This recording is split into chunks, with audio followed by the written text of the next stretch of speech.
국내 코로나19 신규 확진자가 800명에 육박한 가운데 이미 수도권은 새 거리두기 기준 3단계에 근접한 것으로 나타났습니다.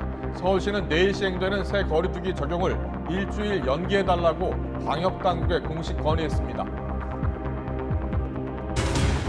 원어민 학원 강사와 관련된 집단 감염자 가운데 처음으로 델타 변이 바이러스가 확인됐습니다. 첫 감염이 이뤄진 마포구의 주점들은 출입 명부를 허술하게 작성한 것으로 드러났습니다. 대권 도전을 선언한 윤석열 전 검찰총장이 언론사 행사에 이어서 국회를 방문하는 등 공식 행보를 시작했습니다. 민주당은 이재명 지사를 비롯해 후보 9명이 예비 후보의 등록을 마무리하고 본격적인 경선 레이스에 돌입했습니다. 조국 전 법무부 장관 일가가 투자한 사모펀드 의혹의 핵심 인물인 오촌 조카 조범동 씨에 대해서 징역 4년이 확정됐습니다. 조 전 장관의 부인 정경심 교수가 범행에 가담하지 않았다는 원심 판단도 유지됐습니다. 10년 동안 공군 비행단 감찰실에서 근무했던 간부가 YTN 취재진을 만나 양심 고백을 했습니다. 근무 기간 내내 성범죄 피해자를 사람으로 보지 말고 도와주지도 말라는 상관의 지시를 받았다고 주장했습니다. 김정은 북한 국무위원장이 코로나19 방역에서 중대한 사건이 발생했다며 고위급 간부를 전격 해임했습니다. 중대한 사건의 구체적인 실체는 확인되지 않았습니다. 본격적인 여름이 시작도 하지 않은 북미 서부 지역에서 낮 최고 기온이 50도에 육박하는 기록적인 폭염이 이어지면서 피해가 속출하고 있습니다. 캐나다에서만 60여 명이 목숨을 잃은 것으로 전해졌습니다. 뉴스큐 잠시 뒤에 뵙겠습니다. 시청자 여러분 안녕하십니까? 가장 빠른 종합 뉴스 뉴스큐 시작합니다. 어제 대권 도전을 공식 선언한 윤석열 전 검찰총장이 오늘 언론사 행사 참석을 시작으로 본격 행보에 나섰는데요. 국민의힘 내부에서는 견제와 옹호가 교차하고 있습니다. 민주당에서는 유력 대권 주자로 꼽히는 이재명 경기지사가 내일 대선 출마를 선언할 예정입니다. 국회 취재기자 연결합니다. 김태민 기자. 네, 국회입니다. 네, 야권의 잠재적 대선주였던 윤석열 전 총장 어제 공식적으로 대권 도전을 선언했습니다. 국민의힘 내부 반응은 지금 어떻게 나오고 있습니까? 네, 어제 대권 도전을 선언한 윤석열 전 총장은 오늘 아침 언론사 행사에 참석하며 공식 행보를 시작했는데요. 특히 이 행사에는 국민의힘 이준석 대표와 김기현 원내대표 등도 참석하면서 야당 지도부와의 만남이 관심을 끌었습니다. 윤 전 총장은 행사 후 기자들과 만나 오늘은 첫인사만 나눴다며 가까운 시일 안에 다시 만나기로 했다고 밝혔습니다. 국민의힘 소속 의원들은 윤 전 총장의 합류는 사실상 확정됐다며 입당 분위기 조성에 나섰는데 윤 전 총장 역시 오늘 오전 국회 소통관에 들러 기자들과 첫 상견례를 하는 등 여의도 정가와의 접점을 늘려가는 행보를 보였습니다. 윤 전 총장의 말 함께 들어보겠습니다. 우리 구체적인 정책 세부에 대해서는 한국의 그런 지금 현실, 현안 이런 것들을 잘 살펴서 국민들께 불편하지 않고 또 그런 많은 문제점들을 잘 해결할 수 있는 그런 정책을 이제 내놓겠습니다. 윤 전 총장을 두고 국민의힘 내부 대권 주자들의 반응은 엇갈리고 있습니다. 최근 국민의힘으로 복당해 대권 주자로 꼽히는 홍준표 의원은 과거 이회창 총재의 사례를 들며 철저한 검증이 필요하다고 강하게 주장했습니다. 함께 들어보겠습니다. 초대하자. 그럼 정권 창출 못합니다. 초대해서 그 흠집이 난 사람이 본선에 들어가는 순간 요즘은 한 달 내에 그건 폭락합니다. 반면 또 다른 대권 주자인 원희룡 지사는 어제 윤 전 총장의 대권 도전 선언을 두고 정권 교체에 대한 강렬한 언어 선택과 의지 표현이 인상적이었다며 긍정적 평가를 내놨습니다. 그러면서 윤 전 총장이 생각하는 정권 교체는 자신과 국민의힘이 추구하는 방향과 큰 틀에서 같다는 걸 확인했다고 말했습니다. 이처럼 윤석열 전 총장이 국민의힘의 입당을 결정하기 전까지는 내부 대권 주자들을 중심으로 견제와 옹호가 이어질 것으로 보입니다. 네, 윤 전 총장에 대해서 여당의 대권 주자들은 나란히 혹평을 내렸는데 앞으로도 검증 공세가 이어질 것으로 보이죠. 네, 윤석열 전 총장은 어제 대선 출마를 선언하면서 문재인 정권을 강도 높게 비판했는데요. 특히 한일 관계와 탈원전 등 주요 외교, 산업 정책 등을 직접 거론하면서 대립각을 세웠습니다. 이에 대해 민주당 주자들도 나란히 적극 반박에 나섰는데요. 국정 운영 철학과 비전은 보이지 않고 정권에 대한 비판만 남았다는 혹평과 함께 본격적인 검증 요구도 시작됐습니다. 이른바 추윤 갈등의 당사자였던 추미애 전 법무부 장관은 오늘 아침 YTN 라디오에 출연해 대선 후보는 본인뿐 아니라 가족과 주변 친인척, 친구 관계가 모두 깨끗해야 한다고 주장하며 검증 잣대를 들이댔는데요. 함께 들어보겠습니다. 부인의 재산이라고 한다면 부인의 소득 팔자에 대해서 증명을 해야 되는데 그걸 볼 수가 없다. 공개적으로 묻겠다. 박용진 의원 역시 윤 전 총장은 문재인 정부가 싫다는 것 외에 국정 운영 구상을 내놓지 않았다며 비판의 목소리를 높였습니다. 이런 가운데 민주당 역시 당 차원에서 윤 전 총장에 대한 검증을 준비하는 것으로 전해졌는데요. 부인과 장모, 처남 등 가족 관련 의혹과 부실 수사 등에 대해 집중 공세에 나설 방침입니다. 민주당은 오늘 대선 예비후보 등록 마감일이죠?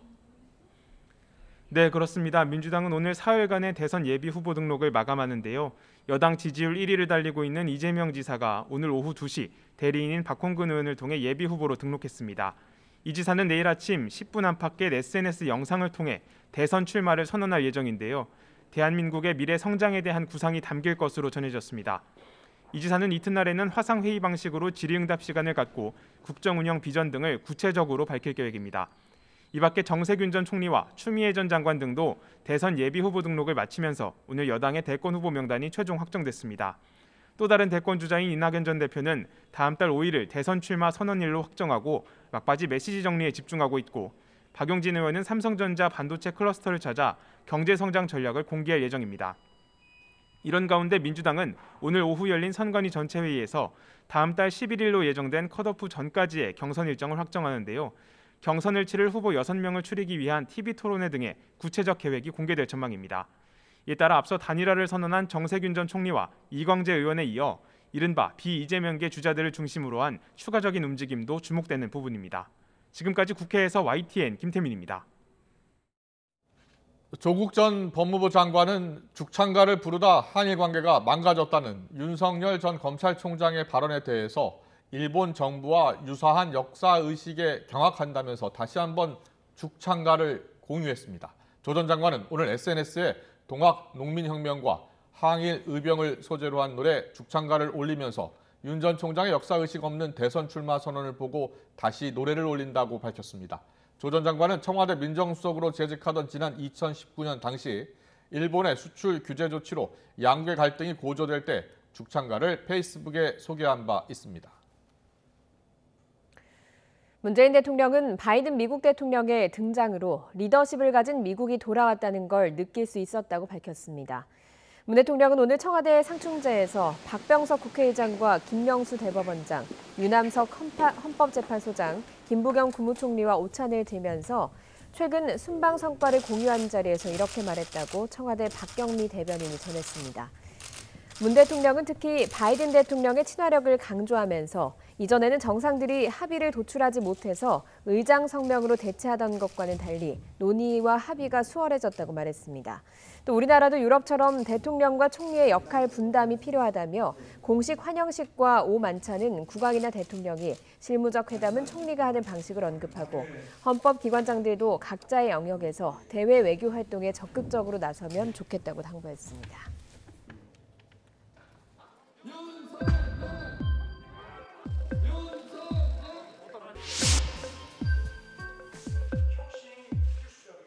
저 윤석열 반드시 정권 교체를 이루겠다는 결실함으로 나섰습니다.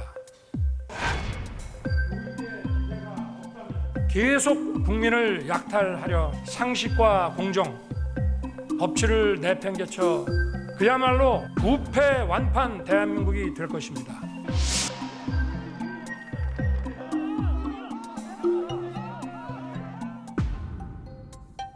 불안한 눈빛, 그리고 그걸 지켜보는 국민들에게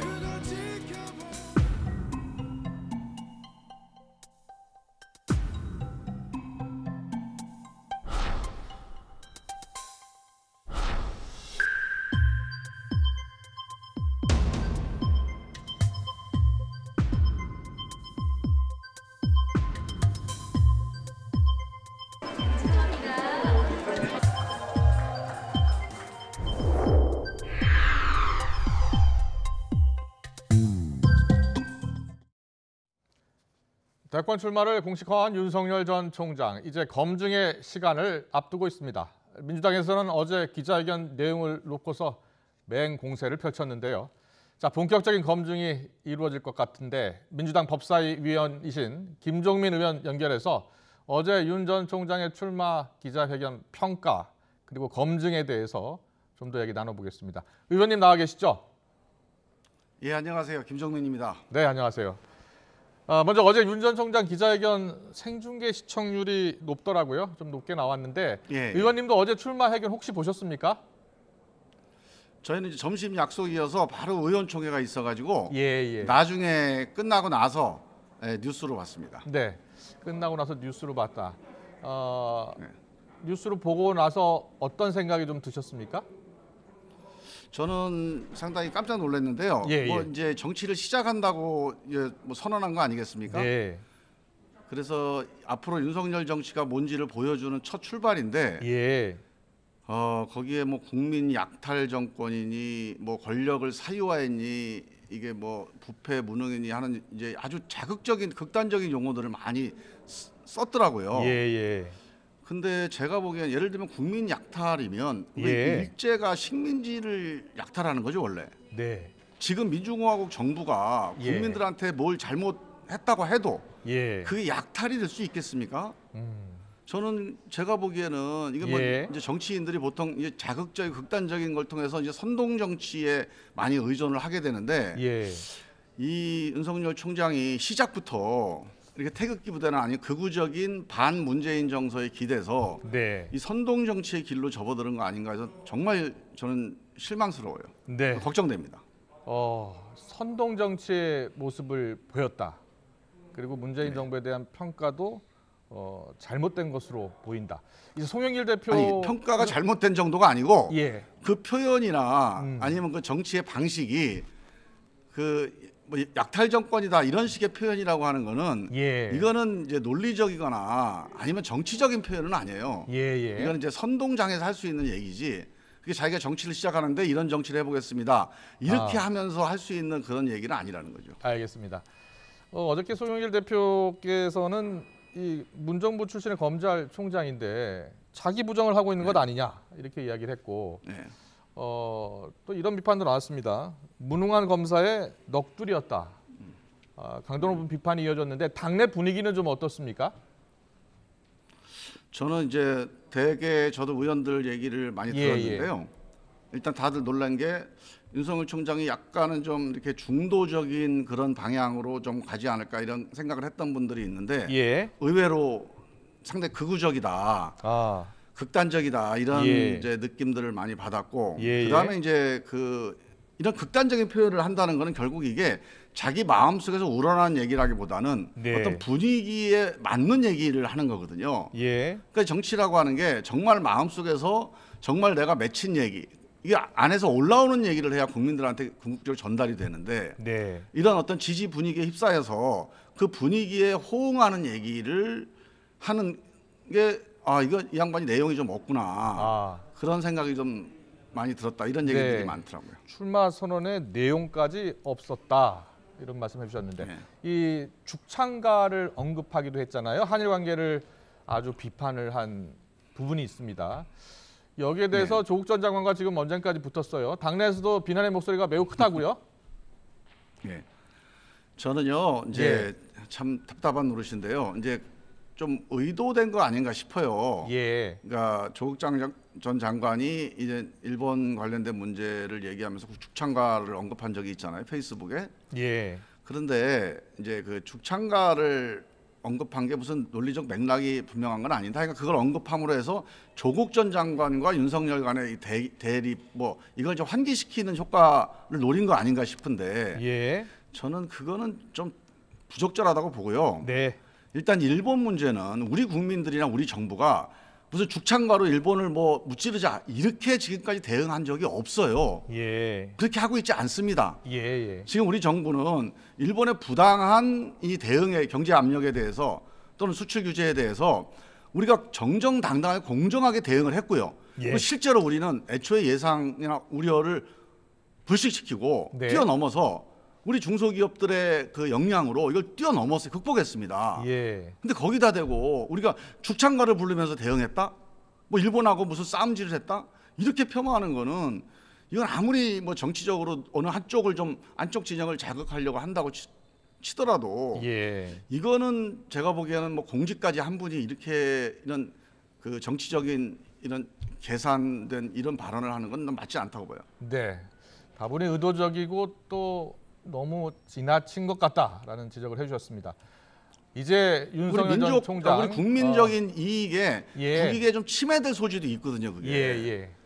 우리 한국 정부가 일본의 수출 규제하고 일본의 그 어떤 그 징용에 대한 그 대응한 게 뭐 죽창가 갖고 싸우는 거다. 예. 이렇게 폄훼해 버리면 네네. 거기에 같이 동조했던 우리 국민들 또 일본 또 얼마나 좋아하겠습니까? 예. 알겠습니다. 이제 윤석열 전 총장 이제 검증의 시간이 그야말로 다가왔습니다. 여러 가지 검증이 될 겁니다.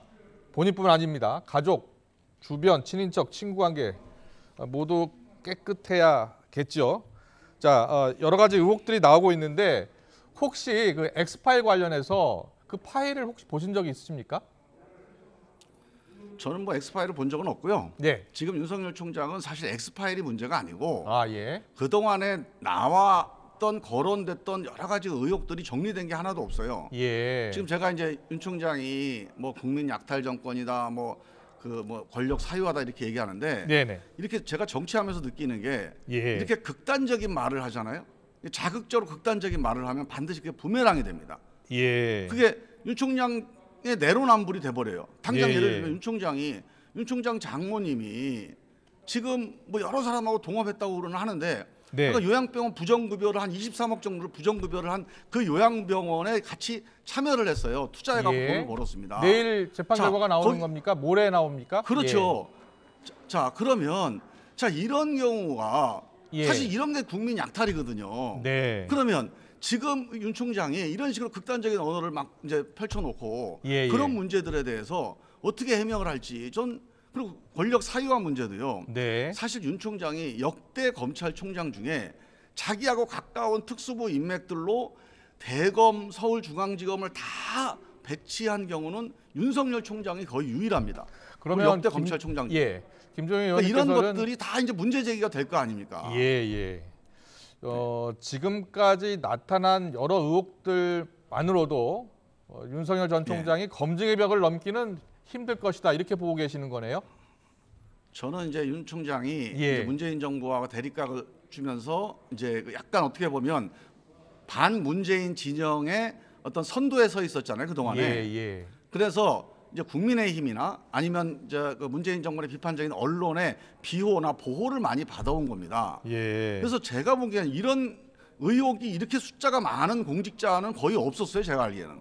예. 그 당에 이제 홍준표 의원만 해도 검찰총장이 그 20개가 넘는 의혹을 갖고 어떻게 검찰총장을 수행을 했는지 모르겠다 이런 얘기가 나올 정도 아닙니까? 네네. 근데 이런 것들이 실제로 그 동안에 엄밀하게 검증돼 본 적이 없어요. 그래서 저는 총장 할 때는 모르겠는데 네. 뭐 문재인 정권하고 싸운다고 하니까 좀 보호도 받고 응원도 받았겠지만 이젠 정치권에 나와서 예, 대통령 후보가 되려면 그런 검증을 엄정하게 다 받아야 되는 그런 시간이 온 거죠. 알겠습니다. 민주당도 이제 경선 논란 매듭짓고 이제 대선 후보 경선 체제로 가고 있잖아요. 예. 9분 정도가 지금 지원을 하신 것으로 알고 있는데 혹시 개인적으로 지지하는 후보가 있습니까? 저는 뭐 다 지지합니다. 9분 다. 다 훌륭한 분들이에요. 좀 더 예. 가까우신 분은 누구십니까? 아니 가까우신 분들이야 뭐 사적인 관계는 여러 분이 있죠. 알겠습니다. 근데 하여간 대통령 후보로서의 자격은 다 있습니다. 알겠습니다. 그런데요, 흥행을 좀 걱정하는 분들이 있잖아요. 국민적 관심이 지금 높지 않다. 그래서 경선을 좀 연기해야 되지 않느냐 이렇게 주장했던 분들도 있지 않습니까? 어떻게 전망하세요? 경선에 좀 국민적 관심을 좀 끌 수 있을 것으로 보십니까? 뭐 제가 그 주장을 했던 사람이에요. 예. 그래서 저는 이제 이 코로나 면역이 집단 면역이 9월달 이후에 되니까 예. 그러면 정말 자유로운 경선이 가능하면 국민들이 참여하고 토론하고 서로 대화하는 이런 것들이 훨씬 활성화되잖아요. 네. 그거를 좀 원했던 건데 일단 결정이 됐어요. 결정이 됐으면 또 우리가 마음을 모아서 가야 됩니다. 예. 이 조건 하에서 네. 마스크를 쓰더라도 이 조건 하에서 어떻게 하면 많은 국민들과 당원들이 참여해서 서로 의견을 교환하면서 할 수 있게 할 거냐. 네네. 이 지혜를 좀 짜내야 되죠. 예. 그래서 저는 온라인으로 할 수 있는 최대한 다양한 방법을 많이 이번에 이제 구사를 해야 되겠다. 네. 그런 의견을 이제 당에다 얘기를 해놓고 있습니다. 알겠습니다. 마지막으로요. 민주당이 내년에 정권을 재창출하기 위해서는 민주당도 크게 변화해야 된다. 이런 목소리가 많이 나오고 있습니다. 민주당이 앞으로 그렇습니다. 예. 어떻게 더 변해야 되고 그리고 어떤 후보가 나와야지 정권 재창출을 할 수 있을 것으로 보십니까? 저는 딱 한 가지 말씀드리고 싶은 게 지금 예. 많은 분들이 누가 내년에 대통령이 될까 이거 관심이 많죠. 우리 언론도 누가 대통령이 될 거에 관심이 많아요. 근데 저는 누가 대통령이 될까도 되게 중요한 문제죠. 선거를 하고 있으니까. 근데 아울러서 예. 그냥 이 정치 구조를 이대로 놔두고는 예. 누가 대통령이 되더라도 네. 큰 업적과 성과를 내기가 어렵다. 예. 그래서 정치를 바꿔야 된다고 봅니다. 예. 우리나라 정치가 정말 현안에 너무 매달려 있어요. 당장 현안에 매달리는 정치 말고 예. 한 5년, 10년을 내다보고 우리 국정이 어디로 가야 되는지, 양극화를 어떻게 해결해야 되는지, 일자리 부동산 이걸 어떻게 해결해야 되는지 이런 논의를 만들어 나가는 이런 정치가 돼야 되고 예. 그거는 대통령 혼자만은 안 됩니다. 예. 정당이 바뀌어야 돼요. 네. 정당이 그 역할을 해줘야 되거든요. 예. 그 정당이 현장의 목소리를 들어서 미래 계획을 좀 짜나가는 이런 정치가 돼야 다음 대통령이 누가 되더라도 정말 그 이전 대통령보다 훨씬 더 큰 성과를 낼 수 있겠다. 저는 그런 점에서 대통령 누가 되느냐도 중요하지만 네. 정당이 대한민국 포스트 코로나 미래에 대해서 새로운 전략을 짜고 중장기 계획을 짜고 그거를 현장의 목소리, 집단지성을 모아내고 예. 이런 역할들을 대통령 선거 과정에서 함께 해나가자. 저는 예. 이렇게 좀 호소를 드리고 싶습니다. 너무 좋은 말씀이십니다. 대한민국 예. 정치가 바뀌면 우리나라 더 잘 될 것 같습니다. 큰 힘이 맞습니다. 되주십시오. 민주당의 김종민 의원과 함께 윤석열 전 총장 대선 출마에 대한 평가 그리고 민주당 경선 전망까지 짚어봤습니다. 잘 들었습니다. 고맙습니다. 예, 감사합니다.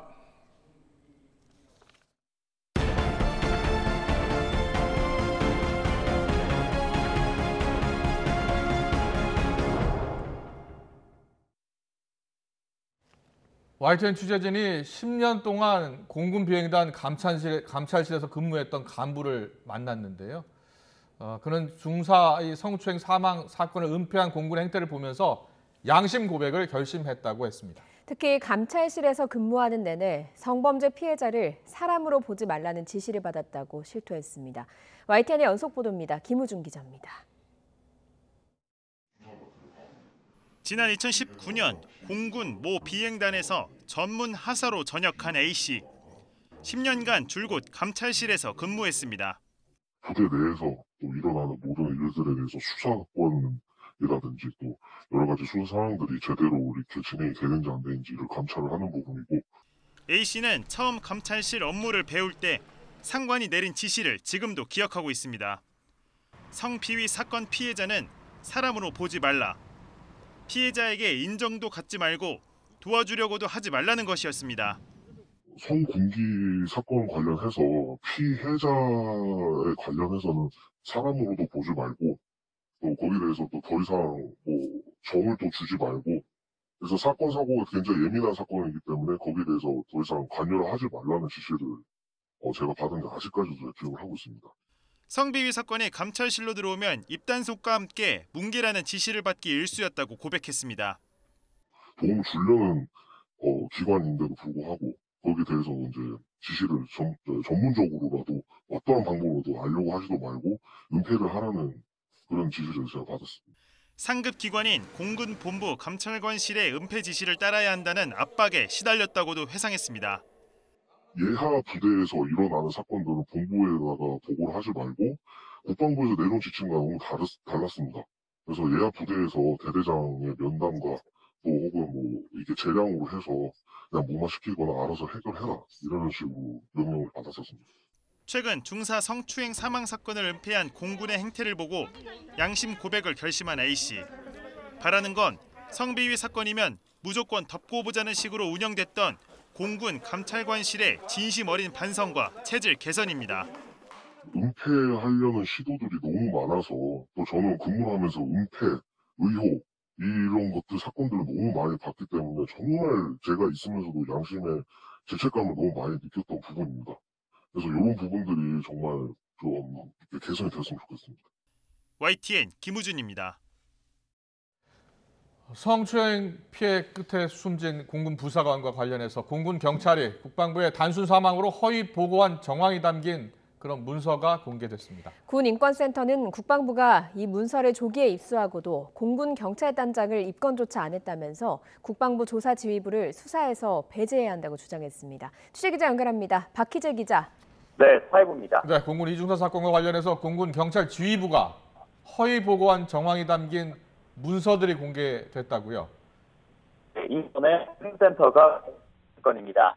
임보 중사가 숨진 직후 공군 경찰 지휘부가 공군 참모총장과 국방부에 전달한 보고서입니다. 앞서 센터는 공군 경찰단장이 이중사의 성추행 피해 사실을 알고도 국방부에 단순 사망으로 보고했다고 폭로했는데요. 이번에 공개된 보고서 4건에는 그 과정이 세세하게 담겨 있었습니다. 하나씩 살펴보겠습니다. 첫 번째는 이중사가 숨진 당일인 5월 22일 공군 군사경찰단이 국방부에 보고한 사망 사실에 대한 보고서입니다. 여기에 성추행 피해 사실은 빠져 있습니다. 두 번째도 같은 날 공군 경찰단장이 공군 참모총장에게 전달한 이중사 사망 관련 발생 보고서인데요. 여기엔 사망 사실과 함께 성추행 피해와 관련한 조사, 그리고 피해자는 파견 조치한 내용이 각각 담겼습니다. 세 번째도 공군 경찰 지휘부가 총장에게 사망 다음 날 보고한 문건인데요. 이중사 측 유족의 반응까지 담은 세부 보고서입니다. 유족 측이 이중사를 성추행한 피해자를 주변인들이 선처해달라고 한 정황으로 이 고인이 힘들어했다는 내용까지 세세하게 담겨 있습니다. 해당 보고서를 볼 때 공군 경찰은 물론 참모총장까지 사건 내용을 모두 파악하고 있었다고 볼 수 있습니다. 문제는 네 번째 보고서인데요. 세 번째 보고서가 작성된 당일 공군 경찰단장이 국방부에 보고한 문건입니다. 여기에선 고 이중사의 성추행 피해와 관련한 세부 사실이 모두 빠지고 단순 사망 사건에 대한 개요만 나와 있습니다. 특히 여기서는 유족이 사망 동기를 수사해달라는 점, 그리고 애통해한다는 점 외에 특이 반응은 없음이라고 명시됐습니다. 그러니까 정부 보고에 사실 축소는 물론 왜곡까지 이뤄진 정황이 이 이틀 동안 작성된 네 문건에 담겼다고 볼 수 있습니다. 네, 음향 상태가 고르지 못했던 점 사과드리겠습니다. 지금까지 박희재 기자가 전해드렸습니다. 성추행 피해 공군 고 이중사의 유족이 사건 당시 차 안 블랙박스 영상을 세상에 내놨습니다. 이중사가 느꼈을 당혹감, 그리고 그 상황을 벗어나기 위한 몸부림이 고스란히 담겨 있었습니다.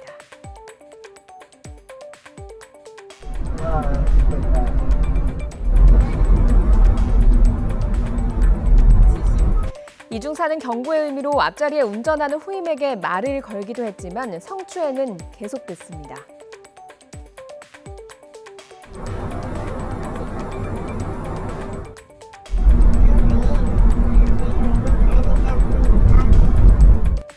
네, 좀 더 단호하게 경고도 했지만 멈추지 않았습니다. 결국 이중사는 목적지에 다 다르기도 전에 걸어가겠다며 내려달라고 합니다.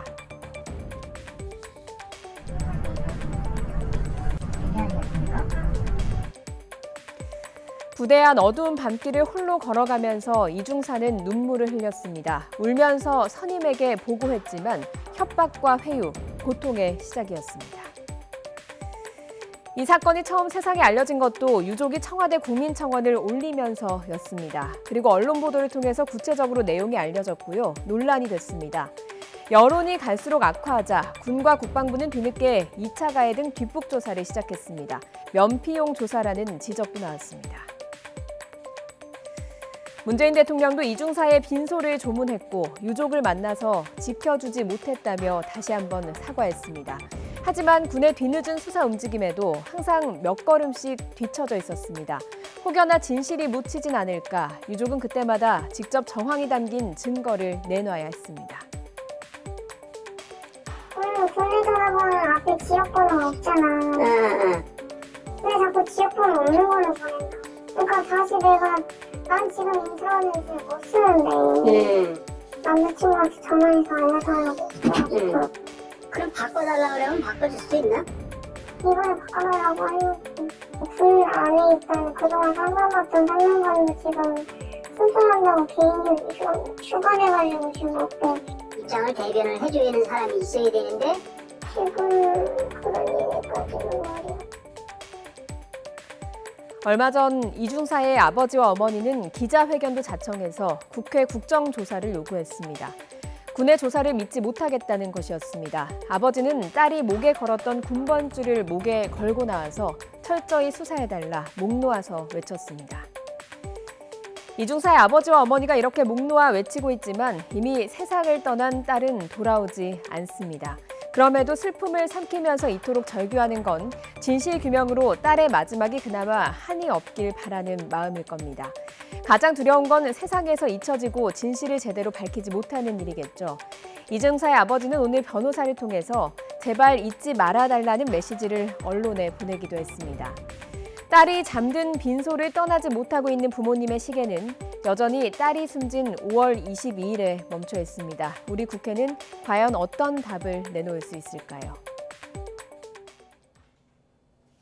네, 방금 들어온 소식입니다. 서울시가 5명 이상의 모임을 당분간 계속 금지한다고 발표를 했습니다. 원래 7월 1일, 그러니까 내일부터 거리두기 단계가 조정되면서 6명까지 허용할 예정이었으나 어제 확진자가 급증하면서 서울시가 당국에 연기를 요청했고 이 연기가 받아들여진 것으로 보입니다. 다시 한번 전해드리겠습니다. 서울시가 5명 이상 모임 금지를 당분간 계속 유지하기로 했다는 뉴스 속보입니다. 관련 소식은 잠시 뒤에 취재기자회견에서 좀 더 자세히 전해드리겠습니다. 조국 전 법무부 장관 일가가 투자한 사모펀드 의혹의 핵심 인물인 조범동 씨에 대해 대법원이 징역 4년의 실형을 확정했습니다. 횡령과 배임 등 혐의가 유죄로 인정됐고 조 전 장관 부인 정경심 교수가 사모펀드 관련 범행에 가담하지 않았다는 원심의 판단도 그대로 유지됐습니다. 강희경 기자의 보도입니다. 조국 전 법무부 장관의 오촌 조카인 조범동 씨는 조 전 장관 일가가 투자한 사모펀드 관련 의혹의 핵심 인물입니다. 검찰이 조 전 장관 일가에 대해 대대적인 수사를 벌인 결과 자산운용사 코링크 PE를 실질적으로 운영하며 횡령, 배임 등의 범죄를 저지른 혐의로 재판에 넘겨졌습니다. 1심과 2심은 조 씨가 이른바 무자본 인수합병과 관련해 자본시장법을 위반하고 72억여 원의 횡령, 배임을 한 혐의가 인정된다고 보고 실형을 선고했습니다. 조 씨와 검찰 모두 상고했고 대법원은 원심 판단에 법리를 오해한 잘못이 없다고 보고 조 씨에게 징역 4년에 벌금 5천만 원을 선고한 원심을 확정했습니다. 조 전 장관 배우자인 정경심 동양대 교수가 조 씨의 사모펀드 관련 범행에 공모하지는 않았다고 본 원심 판단도 유지했습니다. 이와 별도로 자녀 입시 비리와 사모펀드 관련 혐의 등으로 1심에서 징역 4년을 선고받은 정경심 교수는 다음 달 2심 재판이 마무리될 예정이어서 조만간 항소심 선고가 나올 것으로 보입니다. 조 씨와 정 교수가 허위 컨설팅 계약을 맺고 코링크 PE 자금 1억 5천여만 원을 횡령한 혐의에 대해서는 이미 정 교수 1심 재판부에서도 무죄로 판단했습니다. 조 전 장관 부부가 함께 기소된 재판은 아직 1심이 한창 진행되고 있고 교사 채용 비리 등 웅동학원 관련 의혹으로 1심에서 징역 1년을 선고받은 조 전 장관 동생 조건 씨는 오는 8월 2심 선고를 앞두고 있습니다. 조 전 장관 일가 가운데 대법원의 확정 판결이 나온 건 이번이 처음입니다. 조 전 장관 부부 자산관리인 김경록 씨의 증거은닉 혐의에 대한 대법원 선고도 다음 달에 나오는 등 논란이 컸던 조 전 장관 가족비리 의혹에 대한 사법부의 판단이 줄지어 나올 전망입니다. YTN 강희경입니다. 현직 부장검사의 금품수수 의혹을 수사 중인 경찰이 윤석열 전 검찰총장의 대변인을 사퇴한 이동훈 전 조선일보 논설위원 등도 금품을 받았다는 진술을 확보한 것으로 알려졌습니다. 경찰은 바로 이전 논설위원과 종편 채널의 앵커를 청탁금지법 위반 혐의로 입건하고 금품을 받은 사람이 더 있는지 수사를 확대할 방침인데요. 관련 내용을 승재현 한국형사정책연구원 연구위원과 이야기 나눠보겠습니다. 어서 오세요. 네, 안녕하십니까. 네, 일단 이동훈 조선일보 논설위원 그리고 종편 채널 앵커 청탁금지법 위반으로 입건이 됐거든요. 이게 어떻게 정황이 밝혀지게 된 겁니까? 사실 지금 나와 있는 게 얼마만큼의 전체인지는 모르겠어요. 예. 이게 빙산의 일각이 될 수 있고 지금 뭐 언론 쪽에서는 일파만파의 영향을 지금 이제 심각하게 고려하고 있는 예. 것 같은데요.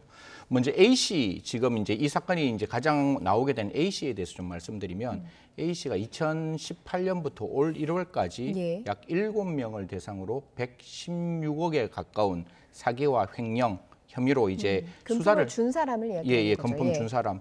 그래서 이게 이제 사기와 횡령 혐의로 조사가 되었습니다. 이미 이거는 서울중앙 3부장에서 이제 구속되는 상태로 수사를 하고 있는데요. 이제 이 사람을 수사하는 과정에서 이 A 씨의 진술이 나오는 거예요. 진술이 예. 나오는데 첫 번째는 남부지검에 있는 특정 부장에게 금품을 전달했다라는 이야기가 이제 나오는 거예요. 예. 이 나오는 과정에서 그러면 A 부장밖에 없느냐? 그 다음에 이제 진술이 지금 이게 이야기가 나오고 있는 이동훈 이제 조선일보 논술위원 전 조선일보 예. 논술위원뿐만 아니라 종편의 기자 출신 앵커 또 경찰청에 있는 고위직 간부 외에 또 일간직 기자까지도 이제 말이 나오고 있는 부분인데요.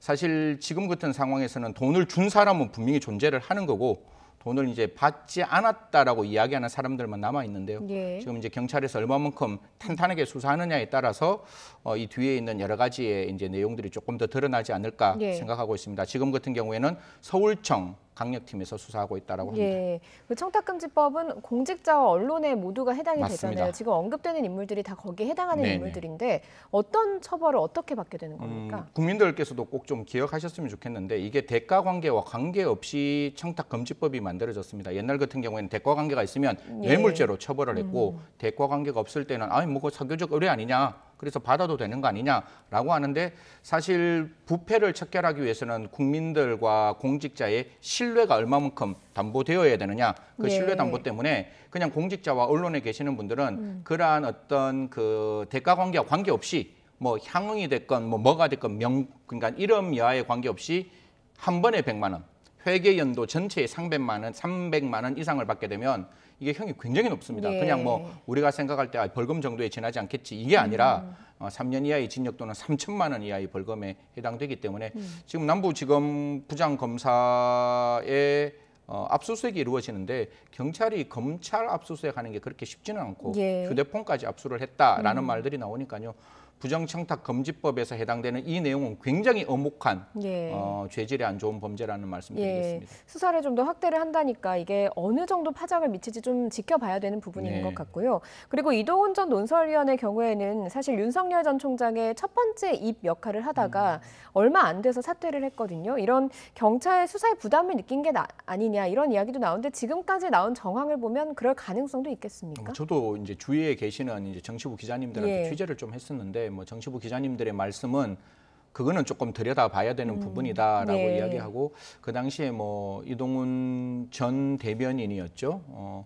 분명히 이제 윤석열 전 총장과 약간 결이 다른 이야기를 했어요. 뭐 특정 예. 정당에 들어간다 몇 월 달까지. 그러니까 그게 대변인이 그 말을 고치는 게 아니라 윤석열 총장이 직접 그 이야기를 하면 사실 예. 그 경질이거든요. 예. 그러니까 공보에서 A라고 말했는데 그 공보를 통해서 수정하는 게 아니라 당사자가 직접 이야기를 하면 그 공보로서 존재할 수 없는 예, 부분이 그래서 있으니까. 여러 정치적 해석이 나오기도 했습니다. 예, 그래서 그 부분에서 이제 일신상의 이유기 때문에 이게 그런 어떤 언론 대응의 부적절 때문에 그런 게 아닌가라고 했는데 예. 지금 나오면 이게 4월에 A 씨가 지금 구속이 됐거든요. 예. 4월에 구속되고 남부지검 부장검사에 대해서 압수수색하는 과정에서 분명히 아마 그런 소식은 듣지 않았을까. 그거는 뭐 지금 이동훈 그 전 논술위원이 전화를 전혀 받지 않고 있는 예. 부분이라서 그 부분은 조금 해석할 수 있는 부분이고 뭐 그 부분도 분명히 영향을 미치지 않았다고 보기에는 상황적 요건으로 분명히 그 내용은 알고 있었는 부분이 있지 않을까 그렇게 생각하고 예. 윤석열 저 캠프 측에서는 우리는 전혀 몰랐다라고 이야기를 하고 있습니다. 예, 알겠습니다.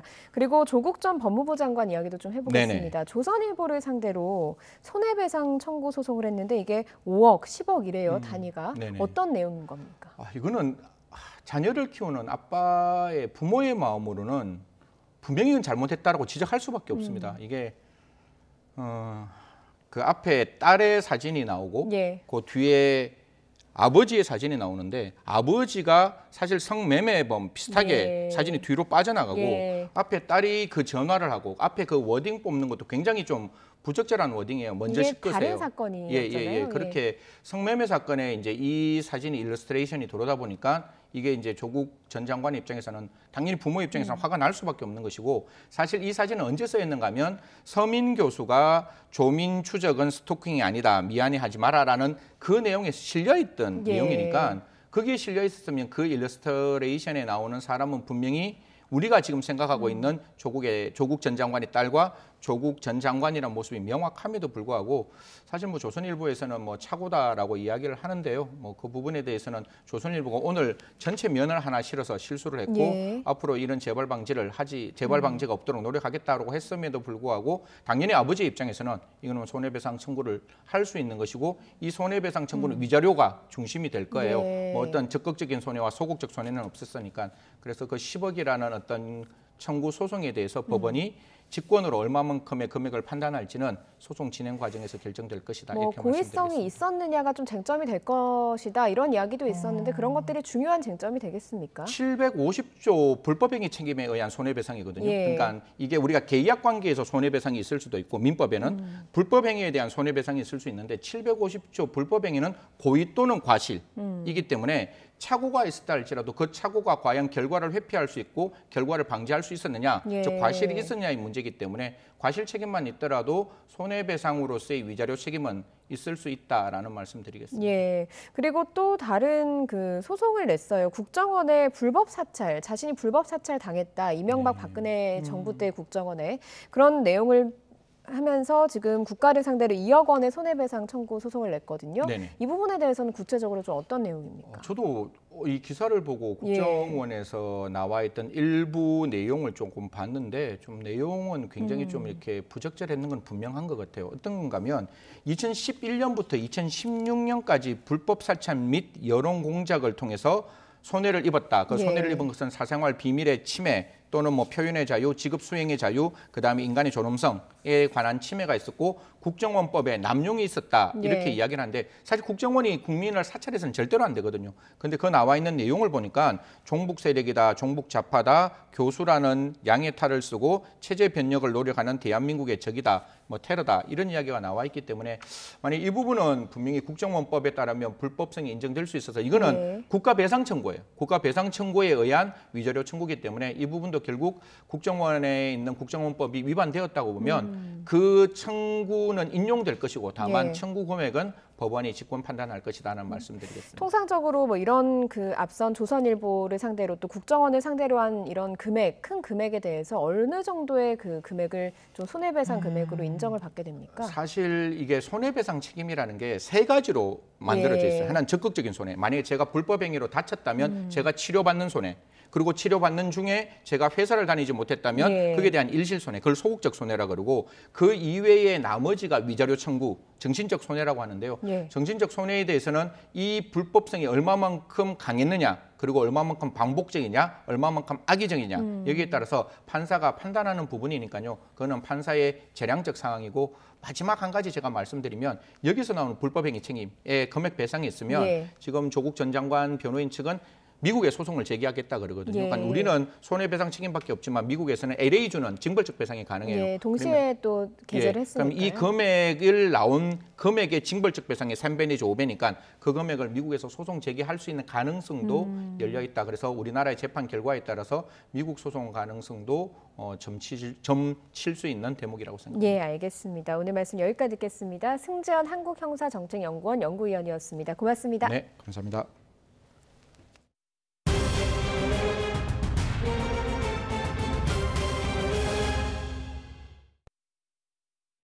네, 방금 들어온 소식입니다. 정부가 새로운 거리두기 시행을 수도권에서 일주일 동안 유예하기로 했다. 그러니까 연기하기로 했다라는 소식이 들어왔습니다. 앞서 서울시에서 일주일 정도 연기가 될 것이다. 당분간 연기가 될 것이다라는 이야기를 전해드린 바가 있는데요.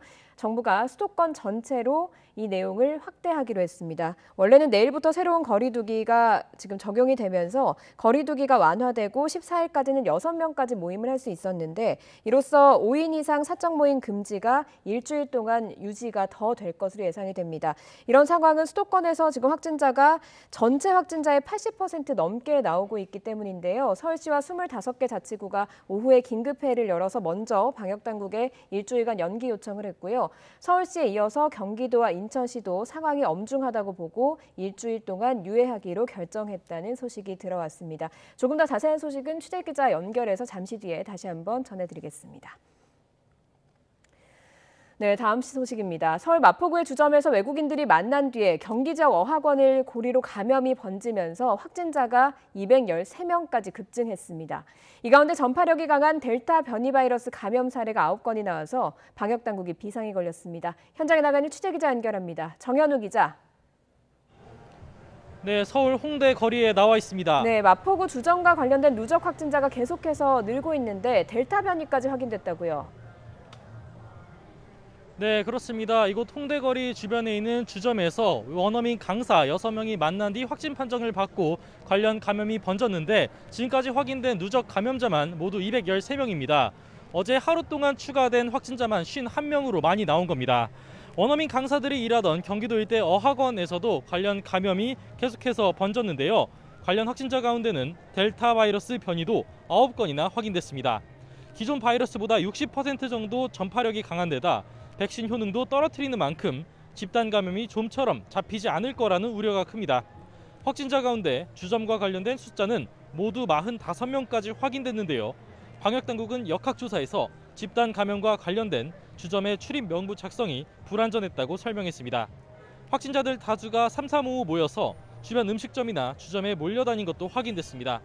중대본은 홍대 일대 펍이나 바 8곳을 방문한 시민들에게 코로나19 검사를 받아달라고 거듭 안내하고 있습니다. 성남에 있는 학원에선 관련 확진자가 원생을 포함해 60명대를 넘어섰습니다. 부천시와 고양시 그리고 의정부시에서도 각각 관련 확진자가 27명, 34명, 35명으로 집계됐습니다. 네, 이렇게 상황이 좋지 않아서 우려의 목소리가 커지고 있는데 앞서 속보로 전해드렸습니다만 방역수칙 완화도 미뤄지게 됐죠. 네, 그렇습니다. 수도권 일대에서 집단 감염 사례가 규모를 계속 늘리면서 방역수칙 완화 역시도 한 주 동안 미뤄지게 됐습니다. 고양시 노래연습장과 관련해서는 누적 확진자 숫자가 46명까지 늘어났고 고양시 일대 또 다른 노래방에서도 추가로 확진 사례가 파악되기도 했습니다. 고양시는 시내 모든 노래연습장에서 집합금지 명령을 내렸고 유흥시설 종사자들에게 2주 간격으로 코로나19 검사를 받게 한다는 방침입니다. 확진자가 나와서 등원이 정지됐던 경기도 이천 기숙학원과 관련된 확진자는 17명까지 나왔습니다. 서울 영등포구 교회나 서초구 학원에선 확진자가 56명, 17명까지 나왔습니다. 우려가 큰 만큼 내일부터 예고가 됐었던 방역수칙이 완화돼 수도권에서 한 주 동안 미뤄졌는데요. 내일부터 6인 모임과 12시 매장 영업이 예고됐었지만 수도권은 새 거리두기 지침 적용이 일주일 동안 유예됩니다. 서울시는 방역당국의 허가를 받고 사적 모임을 현행대로 4인까지만 허용하기로 했습니다. 경기도와 인천 역시 현행 거리두기를 한 주 연장하면서 5인 이상 모임 금지를 유지하기로 했습니다. 정부 역시 방역수칙 위반 사례가 확인되면 바로 조치하는 이른바 원스트라이크 아웃제를 도입해 앞으로 2주 동안 수도권 집중 점검을 벌이겠다는 방침입니다. 지금까지 서울 홍대 거리에서 YTN 정윤우입니다. 네, 상반기 백신 접종 마지막 날인 오늘 1차 접종률이 전 국민 30% 가까이 기록했습니다. 하반기 접종은 지금보다 더 빠르게 이뤄질 것으로 보여서 집단 면역 목표가 앞당겨질지 관심이 쏠리고 있습니다. 현장에 나가는 취재기자 연결합니다. 이준엽 기자. 네, 저는 강남구 예방접종센터에 나와 있습니다. 네, 그곳 접종도 거의 마무리 단계라고요? 네, 그렇습니다. 이곳 오늘 오전 9시부터 접종이 시작했고요. 75살 이상 어르신들의 화이자 2차 접종이 이루어졌습니다. 그런데 마지막 팀까지 방금 접종을 끝내고 이상반응 관찰까지 모두 마친 뒤에 이곳을 떠났습니다. 그래서 이곳 접종은 완전히 마무리된 상황이고 793명 원래 예방접종을 맞기로 되어 있었는데 그중 대부분이 접종을 마친 것으로 파악됐습니다. 1호 접종을 했던 지난 2월 26일부터 숨가쁘게 달려온 상반기 백신 접종은 공식적으로 오늘 마무리됩니다. 다만 예방접종 기관마다 사정에 따라서 며칠 더 접종하기도 해서 이곳은 다음 달 2일 상반기 일정이 끝납니다. 오늘 0시 기준으로 1차 접종자는 1,500만여 명인데요. 전 국민의 29.8%입니다. 지금 남은 건 대부분 2차 접종이어서 오늘 접종자를 포함하더라도 30%를 넘기기는 쉽지 않아 보입니다. 벌써 2차 접종까지 마친 분은 480만여 명, 전 국민 9.6%에 이릅니다. 네, 상반기 접종 속도는 예상보다 빨랐는데 하반기는 더 빠르게 진행될 계획이라고요.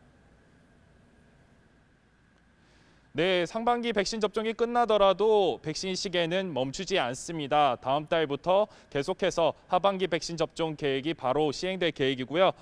우선 지난 28일부터 사흘 동안 30살 미만 사회 필수 인력, 의원급 의료기관 및 약국 소속 보건의료인, 취약시설 입소 종사자분들이 화이자 백신 접종 예약을 하고 있습니다. 우선 접종 대상이었지만 수급 불균형 등으로 맞지 못했던 분들인데요. 다음 달 5일부터 바로 이분들 11만 명 1차 접종이 사회 필수 인력부터 차례로 시작됩니다. 60살에서 74살 어르신들과 만성호흡기 질환자 20만 명도 다음 달 초 화이자 백신을 맞고요. 고3 학생과 고등학교 교직원들에 대해서도 다음 달 19일부터 화이자 백신 접종이 시작됩니다. 아직 구체적인 일정과 어떤 백신을 맞을지는 정해지지 않았지만 50대도 7월 마지막 주부터 접종하는 큰 틀은 정해졌고요. 40대 이하는 8월부터 맞게 됩니다. 이 속도로 방역당국은 9월 말까지 3,600만 명, 우리 국민의 70%가 2차 접종을 마치겠다는 목표를 세웠는데요. 방역당국은 해외에서는 변이 바이러스, 국내에서는 집단 감염이 퍼져 심각한 상황이니만큼 예방접종 일정에 맞춰서 다들 무리 없이 접종을 받아달라고 부탁했습니다. 지금까지 강남구 예방접종센터에서 YTN 이준엽입니다.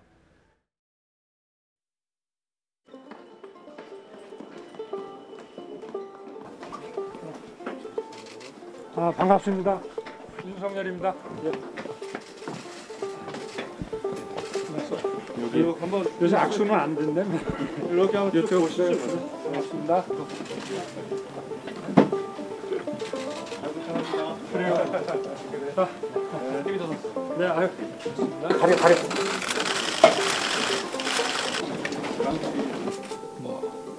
저희 피는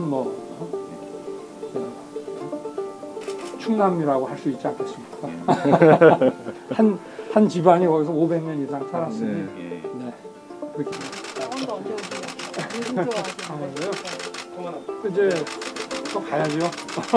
조만간. 5월 말에 갔는데 또 자주 가야 되지 않겠습니까?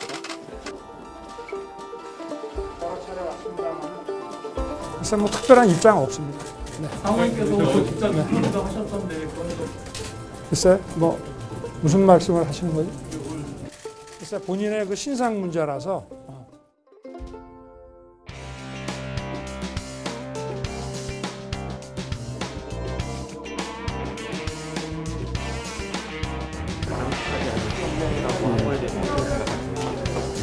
다양하게 생각하십니다.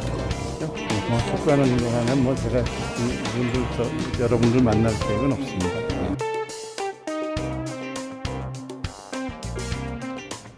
이명박 박근혜 경선 때 BBK가 나왔고 최태민이가 나왔어요. 그때 한번 다 살펴보세요. 그거 하지 말고 우리끼리 그냥 초대하자. 그럼 정권 창출 못합니다.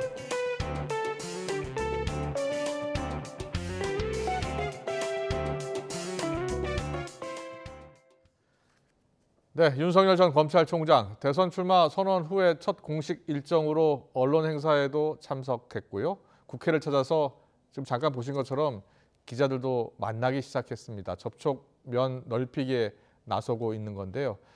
그리고 민주당 예비후보 등록 마감일인 오늘 이재명 경기지사를 비롯해서 정세균 전 총리, 추미애 전 장관도 등록을 마치면서 여야 대선 주자들의 움직임도 보다 더욱 본격화될 것으로 보입니다. 최창열 용인대 교수와 관련 내용 자세히 짚어보겠습니다. 어서 오십시오. 네, 안녕하세요. 안녕하세요. 네. 저희가 앞서 화면으로 잠깐 보여드렸는데요. 윤석열 전 총장 어제 출마 선언하고 오늘 언론사 행사에 참석한 뒤에 기자들 만나는 모습 보셨죠? 어떻게 네, 보셨어요? 인상적인 부분.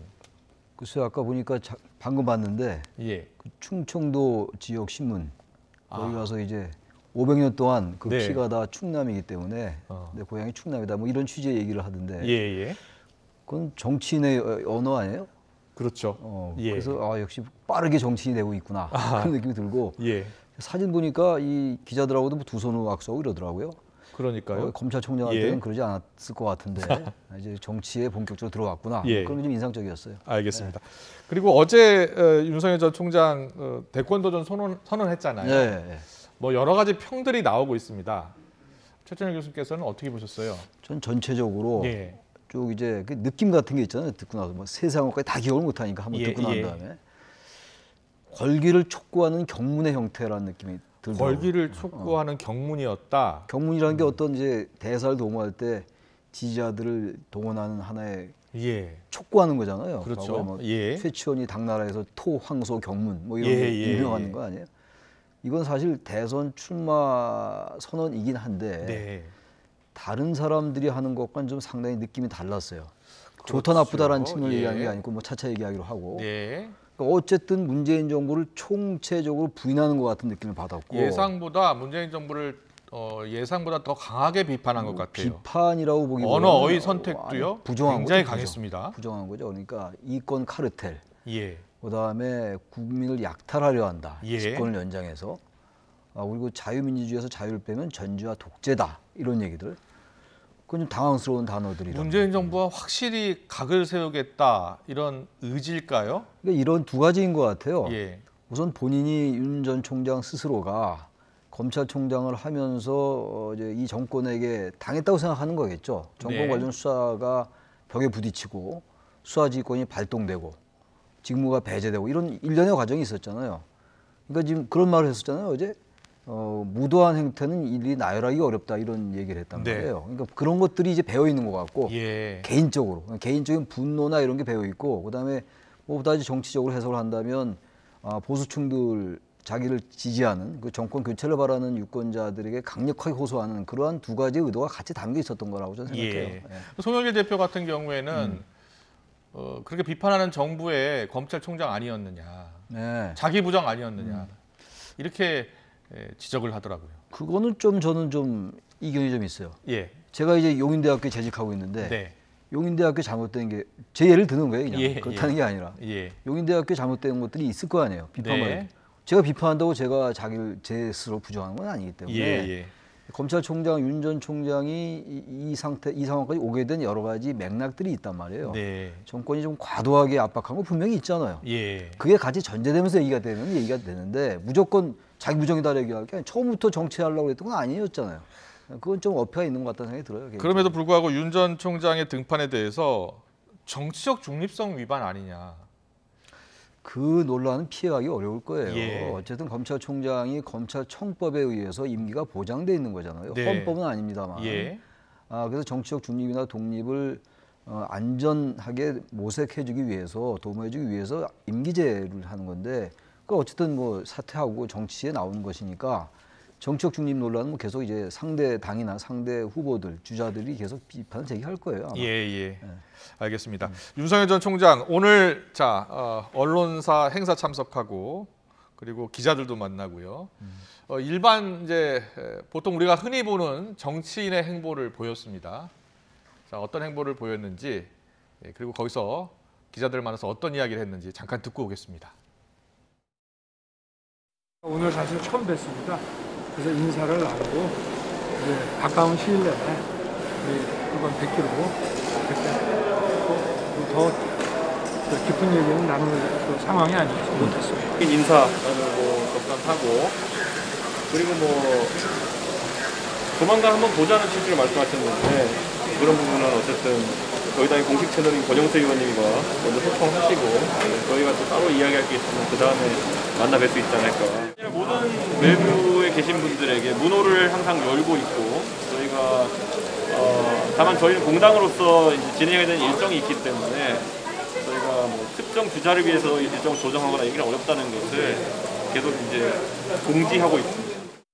오늘 윤석열 전 총장이 야권 대권 주자들도 만나고 정세균 전 대표도 만나고 총리도 만나고 이제 본격적으로 이제 여야 대선 주자들 다 만나고 있는 거예요. 그런데 윤 전 총장이 어제 기자회견에서 이렇게 얘기했잖아요. 국민의힘과 정치 철학 면에서 생각이 같다. 이렇게 이야기를 하면서 조만간 경선에도 참여하지 않겠느냐 이렇게 예측하는 분도 있더라고요. 어떻게 전망하세요? 제3지대에서 당을 만들어서 하기는 어려울 거예요. 예. 기본적으로. 예. 그 말씀을 여러 번 드렸고 어차피 이제 국민의힘이 입당을 해서 경선을 치르게 될 가능성이 높다고 생각합니다. 네. 어제 정치 철학이 같다는 얘기 뭡니까? 정치 철학이 같은 정당에 안 들어갈 이유가 없는 거잖아요. 그렇죠. 그걸 이제 강력하게 시사한 거라고 보고. 근데 당내 기반이 그렇게 많지 않잖아요. 아직은 탄탄하지 않다고 예. 보는 것이고 또 지지율이라든지 이런 것들이 안정적으로 유지되는 상태에서 입당을 하거나 오히려 국민의힘을 좀 자기 스스로의 그 페이스로 끌고 오려는 이런 생각이라고 보이는데 저는 하나 좀 말씀드리고 싶은 게 어제 좀 보다 좀 정확하게 확실한 로드맵을 얘기할 필요가 있어요. 앞으로도. 예. 국민의힘의 철학은 같은데 입당은 좀 미룰 것이다. 이런 투로 읽힌단 말이에요. 네네. 그건 사실은 여러모로 다르지만 안철수 대표가 실패한 게 그런 거였거든요. 애매모호한. 애매모호한 건 절대 예. 이제는 그런 시기 지났어요. 그렇군요. 어제 같은 경우 물론 이제 앞으로 이제 계속 이제 얘기를 할 테니까 예. 이런 모호한 태도를 계속 유지하는 거는 물론 여러 가지 이유는 있을 거예요. 중도 네네. 진보까지 아우르기 위해서 당장 국민의힘에 입당하는 게 부담스럽고 여러 가지가 있어요 분명히. 예. 장단점이 있는데 아무튼 보다 명확하게 일정을 밝히는 게 좀 중요하지 않을까라는 생각이 들어요. 알겠습니다. 네. 그리고 어제 이준석 대표가 김종인 전 위원장을 만났습니다. 자, 김종인 전 위원장. 윤석열 전 총장이 별의 순간을 잡을 수 있다 이렇게 이야기를 하지 않았습니까? 어떻게 그렇죠. 보면 별의 순간을 이제 잡으려고 이제 뛰고 있는 건데 정작 그 말을 한 김종인 전 위원장은 어제 기자회견 보지 않았답니다. 아니 보지 않을 수 있죠. 예. 그 시간에 그걸 낮에 보기가 좀 어렵잖아요. 네. 근데 굉장히 궁금한 거 아니에요? 정치에 관여하는 사람들은. 근데 그걸 그렇게 보지 않았다라고 얘기하고 좀 단순히 보지 않았다는 게 아니라 찾아보지도 않았다는 거 아닙니까? 운동하러 갔다 오느라 발표를 듣지 못했다. 찾아보지도 않았다. 이렇게 저 말은 좀 자연스럽지 않게 보여요, 저는. 예. 알아야 될 거 아닙니까? 그렇죠. 김종인 대표가 누굽니까? 김종인 예. 전 비대위원장이. 애써 좀 이렇게 외면하려 하는 듯한 거잖아요. 그러니까 이준석 대표가 나중에 보면 알겠지라는 식으로 별로 큰 관심이 없어 보였다. 이렇게 이야기했습니다. 큰 관심이 왜 없겠습니까? 관심이 없으면 정치인이 아니죠. 예. 저는 애써 외면하고. 뭐 관심은 있지만 거리두기를 하는 겁니까? 거리두기라기보다는 예. 그 정도는 내가 뭐 이제는 네. 이 정도는 내가 제어할 수 있다. 아. 뭐 그런 얘기 아니겠어요? 최근에 뭐 여러 얘기가 있었잖아요. 예. 만나보자 이른바 러브콜을 했는데 반응이 없었다. 이런 것들에 대한 서운함도 있는 것이고 네네. 또 애써 일부러 또 전략적인 측면에서도 그렇게 할 수 있다고 그런 것도 와서 기분이 별로 안 좋은 것 같아요. 알겠습니다. 네. 자, 김종인 전 위원장이 앞으로 윤석열 전 총장하고 어떤 만남을 갖고 어떤 이야기들을 나눌지 참 궁금해집니다. 윤 전 총장의 본격 등판에 여권의 공세도 쏟아지고 있습니다. 윤 전 총장과 내내 각을 세웠던 추미애 전 장관 YTN 라디오와 인터뷰했습니다. 어떤 이야기했는지 듣고 오겠습니다. 2천만 원밖에 없던 검사가 어떻게 60억 이상 막대한 재산을 공개하느냐. 부인의 재산이라고 한다면 예. 그 부인의 소득 팔자에 대해서 증명을 해야 되는데 그걸 볼 수가 없다. 공개적으로 묻겠다라고 했어요. 예. 네.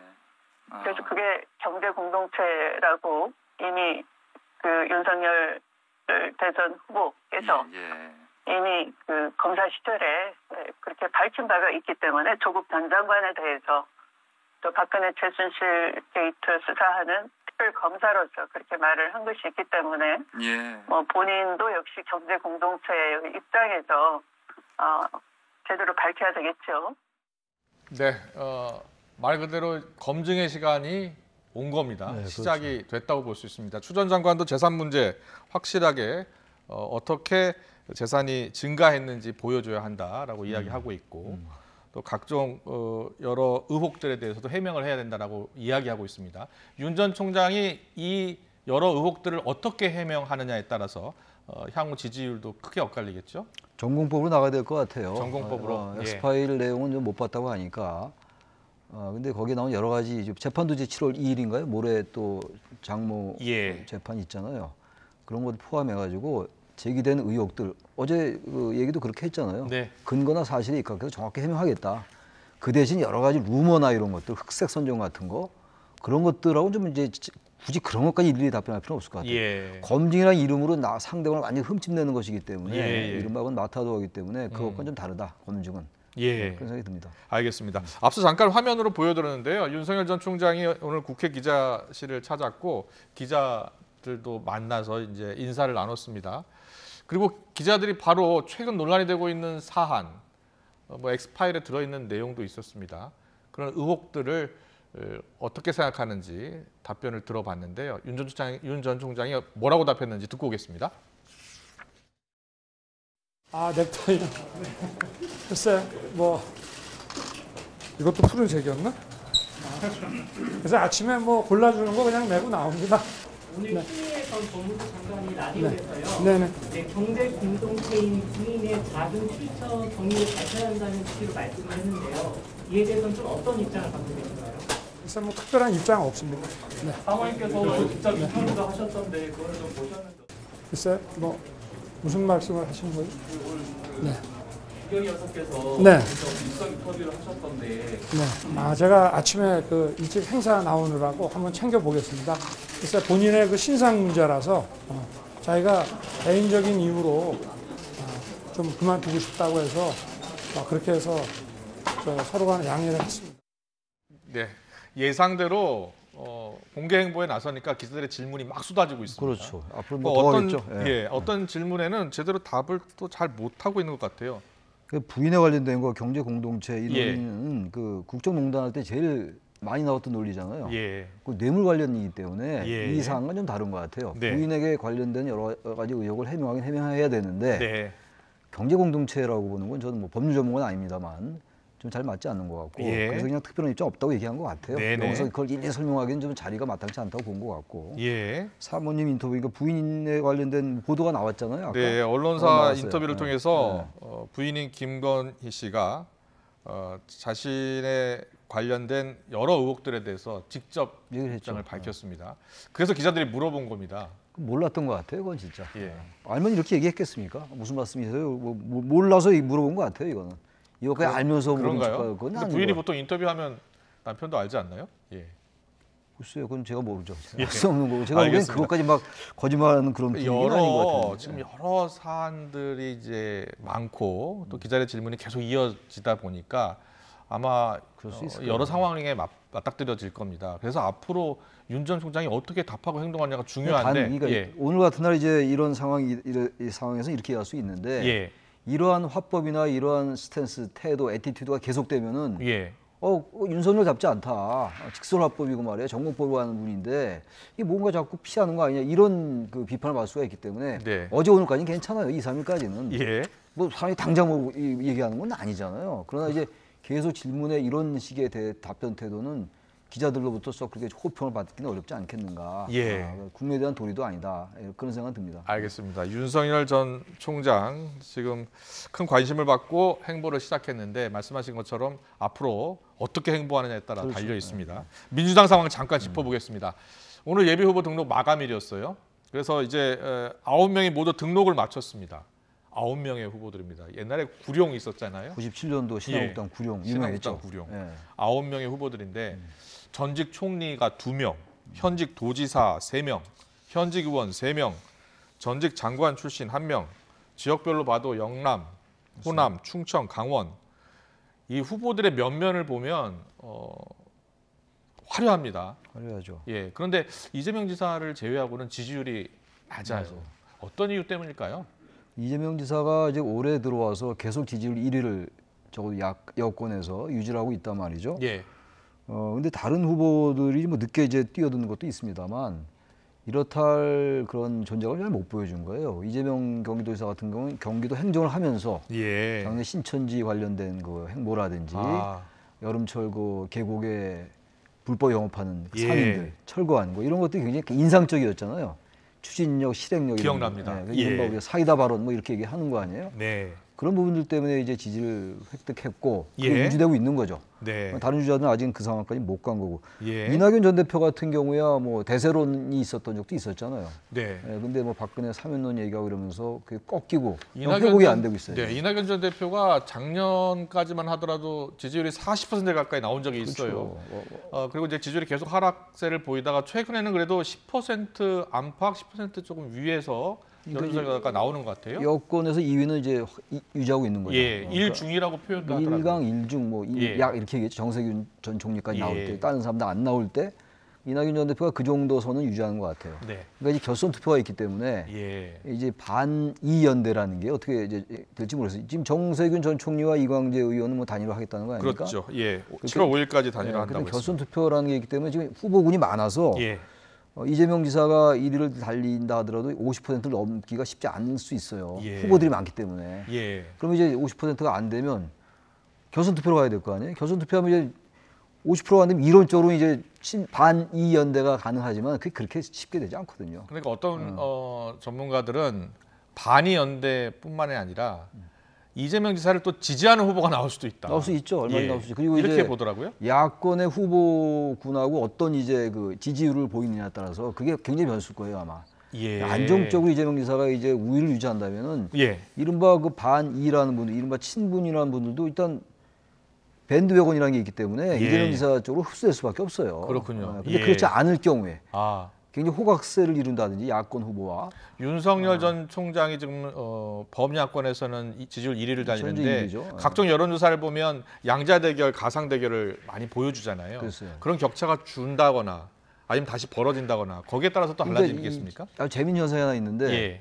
윤석열, 이재명 이런 분들의 여러 그 후보들 다 포함해서 하면 1, 2위를 다툰단 말이에요. 윤석열 전 총장과 이재명 도지사가. 그렇죠. 그리고 민주당과 국민의힘의 정당 지지도도 예. 1, 2위가 바뀌어요 이렇게. 그렇죠. 조사기간마다. 예. 그런데 양자 대결로 할 때 윤석열 대 이재명, 윤석열 대 이낙연. 네. 이거 약간 우세한 걸로 나오더라고요. 예. 예. 그럴 때 다시 말하면 그 이유가 정권 교체론 때문에 그래요.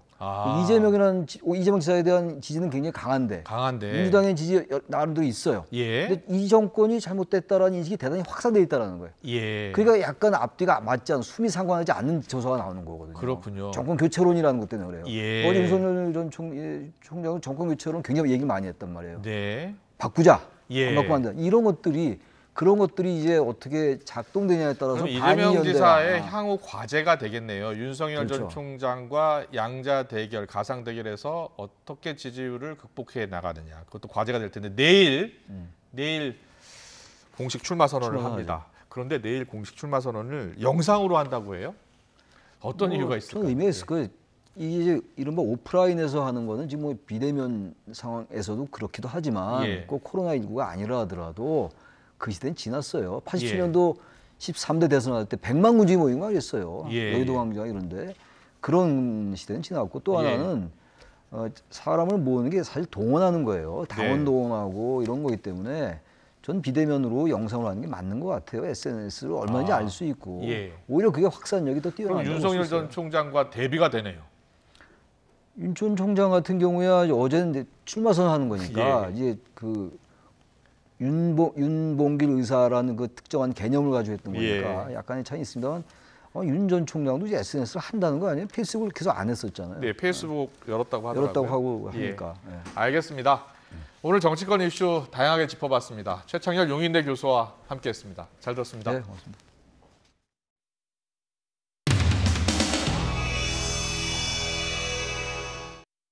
정권 교체 반드시 해내야 합니다. 정권 교체를 이루지 못하면 그야말로 부패 완판 대한민국이 될 것입니다. 저 윤석열 반드시 정권 교체를 이루겠다는 것이 아니라 다른 사람의 자유와 존엄한 삶. 네, 이번에는 오른쪽 열에서 또 총장님의 대선 출마로 인해서 검찰의 독립성이 훼손된다는 지적에 대해서 어떻게 생각하시는지 궁금합니다. 검찰의 정치적 중립 그리고 최고 지휘자인 총장을 지낸 사람이 선출직에 나서지 않는 관행이라는 것은 저는 의미가 있다고 생각합니다. 그러나 그것이 절대적인 원칙은 저는 아니라고 생각하고 있고요. 결국 국민이 판단하실 문제가 아닌가. 저는 자유를 굉장히 중시합니다. 인류 역사를 보더라도 자유가 보장된 도시는 번영을 이뤘습니다. 그리고 강했습니다. 그렇기 때문에 그 정치 철학 면에서는 국민의힘과 제가 생각을 같이 하고 저는 국힘을 지지하지 않는 분이라 하더라도 서초구청장도 하시고 서초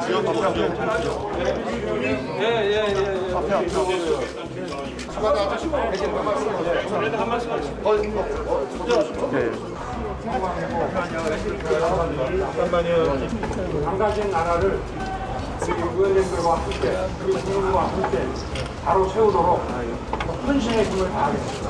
고맙습니다.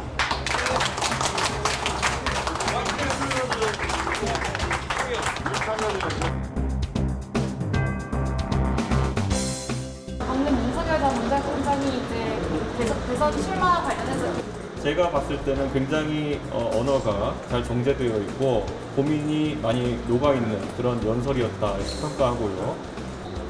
혹자들은 나중에 질의응답 과정이나 이런 것에서 다소 미숙함이 드러났던 부분을 지적하려고 하겠지만은 그것은 정치를 처음 시작하는 윤석열 총장 입장에서 새로 경험하는 영역이기 때문에 쉽게 평가절하할 부분이 아니다 이렇게 보고 정치를 하기 위해서 일부러 지금 이 법치와 상식이 너무 무너져 내렸으니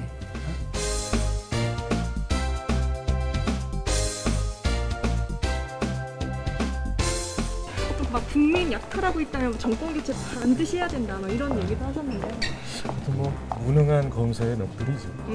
무능한 검사의 넋두리죠. 문재인 정부가 뭐 국민을 약탈하는 독재 정부다 이렇게 거세게 비판했는데 윤석열 총장 출마 자체에 대해서는 일단 오늘 출마한 날이니까 축하드리고 국민의 검증을 잘 받으시길 바라겠습니다. 일생을 검사, 그것도 특수부 검사로 보내신 분을 우리 국민들께서 대선 주자로서 이렇게 지지한다는 것은 얼마나 우리가 미웠으면 그런 반사적인 지지가 있겠는가 싶어서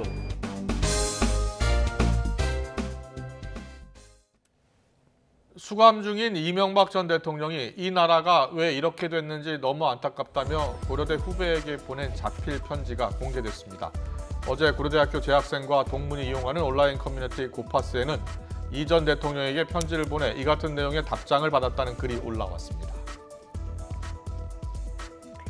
경기도가 평택역 주변 성매매 집결지인 이른바 삼리를 폐쇄하기로 한 가운데 경찰이 업소등을 대상으로 압수수색을 벌였습니다.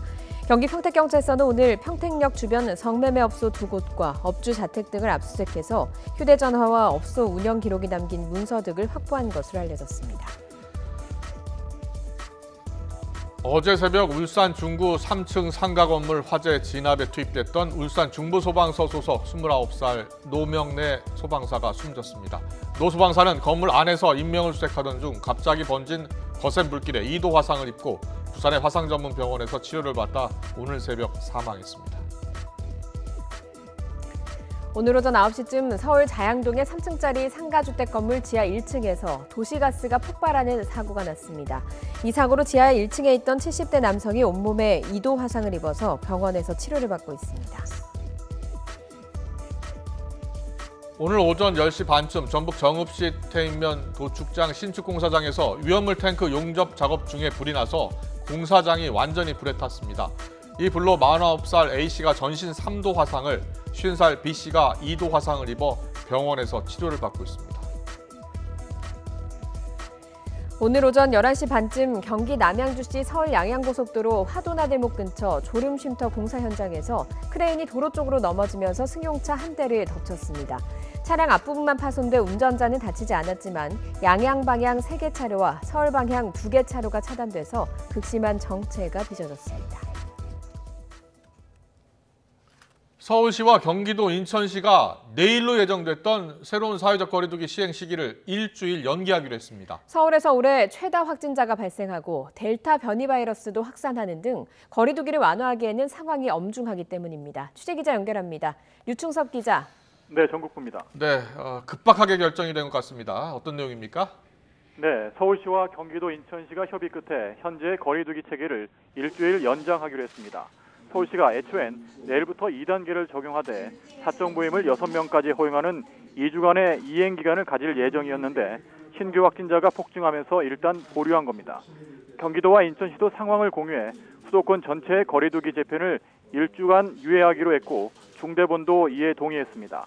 서울에서는 어제 하루 375명이 확진돼 올해 들어 하루 확진 최고치를 기록했고 오늘도 오후 3시까지 214명이 신규 확진돼 300명을 넘길 가능성이 큽니다. 또 지난 한 주간 수도권에서는 하루 평균 465명이 확진돼 새로운 거리두기 3단계에 해당하는 500명 선에 근접했습니다. 여기에 최근 수도권을 중심으로 델타 변이도 확산하고 있는데요. 이 때문에 오늘 오세훈 시장과 25개 구청장이 모여 긴급회의를 한 자리에서도 새로운 거리두기 시행을 반대하는 목소리가 적지 않았던 것으로 전해졌습니다. 서울시는 일주일간 현재 거리두기를 유지하면서 내일부터 2주간 음식점이나 노래 연습장, 학원 등을 중심으로 집중 점검에 나섭니다. 또 시민들이 많이 몰리는 곳에 대해서는 선제 검사를 확대하고 보건소 선별진료소 운영 시간도 늘릴 방침입니다. 지금까지 전국부에서 YTN 유충섭입니다. 네, 들으신 것처럼 수도권 거리두기 개편안 적용이 시행을 불과 8시간 정도 앞두고 지금 일주일 유예가 된 건데요. 전문가 연결해서 방역 상황을 좀 더 자세히 짚어보겠습니다. 엄중식 가천대 길병원 감염내과 교수 연결돼 있습니다. 교수님 나와 계시죠?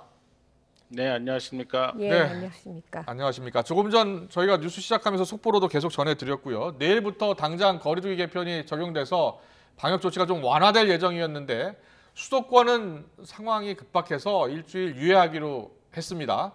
자, 지금 방역 차원에서는 어쩔 수 없는 조치로 보시는지요? 네, 뭐 고육지책이고요. 예.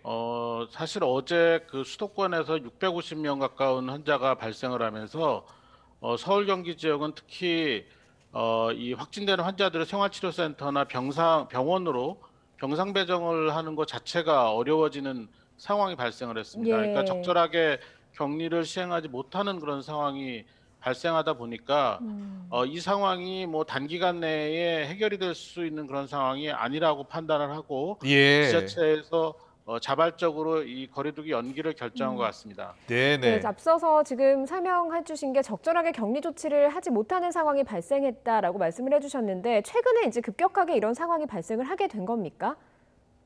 예, 사실 그 6월 초순 중순 지나면서부터 거리두기 완화와 관련된 긍정적인 메시지를 정부가 계속 보내왔고요. 그런 과정에서 예. 젊은 층 중심으로 많은 이동량과 사람들 간의 접촉량이 늘어났고요. 예. 그 결과를 지금 보고 있는 겁니다. 그래서 급작스럽게 이렇게 서울시 같은 경우는 뭐 300명을 훌쩍 넘고 경기도도 200명 중반대를 넘어서는 그런 확진자가 나오다 보니까 이런 갑작스러운 증가 때문에 이 방역팀이 적절하게 대응하기 어려운 수준이 금방 되어버린 거죠. 그렇군요. 문제는 앞으로 이런 확산세가 계속 유지될 것이냐 여부가 제일 궁금한데요. 여러 가지 그 코로나19 관련 지표들 보면 상황이 어떻습니까? 그러니까 사실은 우리가 이미 3차 유행 뭐 이런 데서 많이 봤지만 한 번 이렇게 확진자가 급격하게 늘어나면은 이 방역 완화를 다시 걷어들이고 강화를 한다고 하더라도 적어도 2, 3주 이상 시간이 지나야지 확진자들이 감소하기 시작합니다. 그러니까 지금 일주일 연기를 했지만 사실 이 일주일 연기를 하고 방역을 다시 강화를 한다고 하더라도 지금 늘어난 확진자와 접촉했던 사람들 중에 다시 확진자가 발생하는 것들을 충분히 감소시키는 데는 적어도 2, 3주가 걸리기 때문에 1주 정도의 연기로 해결될 사안은 아니라고 생각합니다. 일주일 연기로는 좀 부족하다라는 말씀이셨는데 방역 당국도 최근에 그 청년층 감염이 상당히 많다라고 밝힌 바가 있거든요. 뭐 거리두기 개편안을 좀 격상할 필요는 없겠습니까? 이제 격상 여부는 조금 더 신중하게 고민을 해봐야 되겠지만 그 전 단계에 이 새로운 사회적 거리두기 지침을 적용하는 시점에 대한 재검토가 필요합니다. 지금 우리나라가 백신 접종률이 접종 완료를 하신 분들이 10%가 채 안 되는 상황이고 완전히 1차 접종도 못한 사람이 70%인 상황에서 이런 새로운 사회적 거리두기를 적용하려고 했던 것 자체가 잘못된 판단이라고 생각을 합니다. 그렇군요. 예. 그렇다면 전문가 입장에서 거리두기 개편 조금 더 미루는 게 더 좋겠습니까? 어떻게 보십니까? 그러니까 외국의 경우, 특히 뭐 영국이나 미국 같은 경우에도 거리두기와 관련된 완화를 본격적으로 검토를 하고 시행한 시점이 백신 접종률이 50%가 넘어가는 또는 넘어갈 것으로 예측되는 시점에 검토를 시작했습니다. 예. 그러니까 우리나라는 그 한참 전에 이런 완화와 관련된 메시지를 보냄으로 인해서 오히려 이런 화를 자초한 셈이 됐는데요. 예. 일주일의 시간을 번 동안에 네. 그 완전히 제로 포인트에서 원점에서부터 다시 논의를 해서 이 거리두기와 관련된 새로운 이 기준을 네.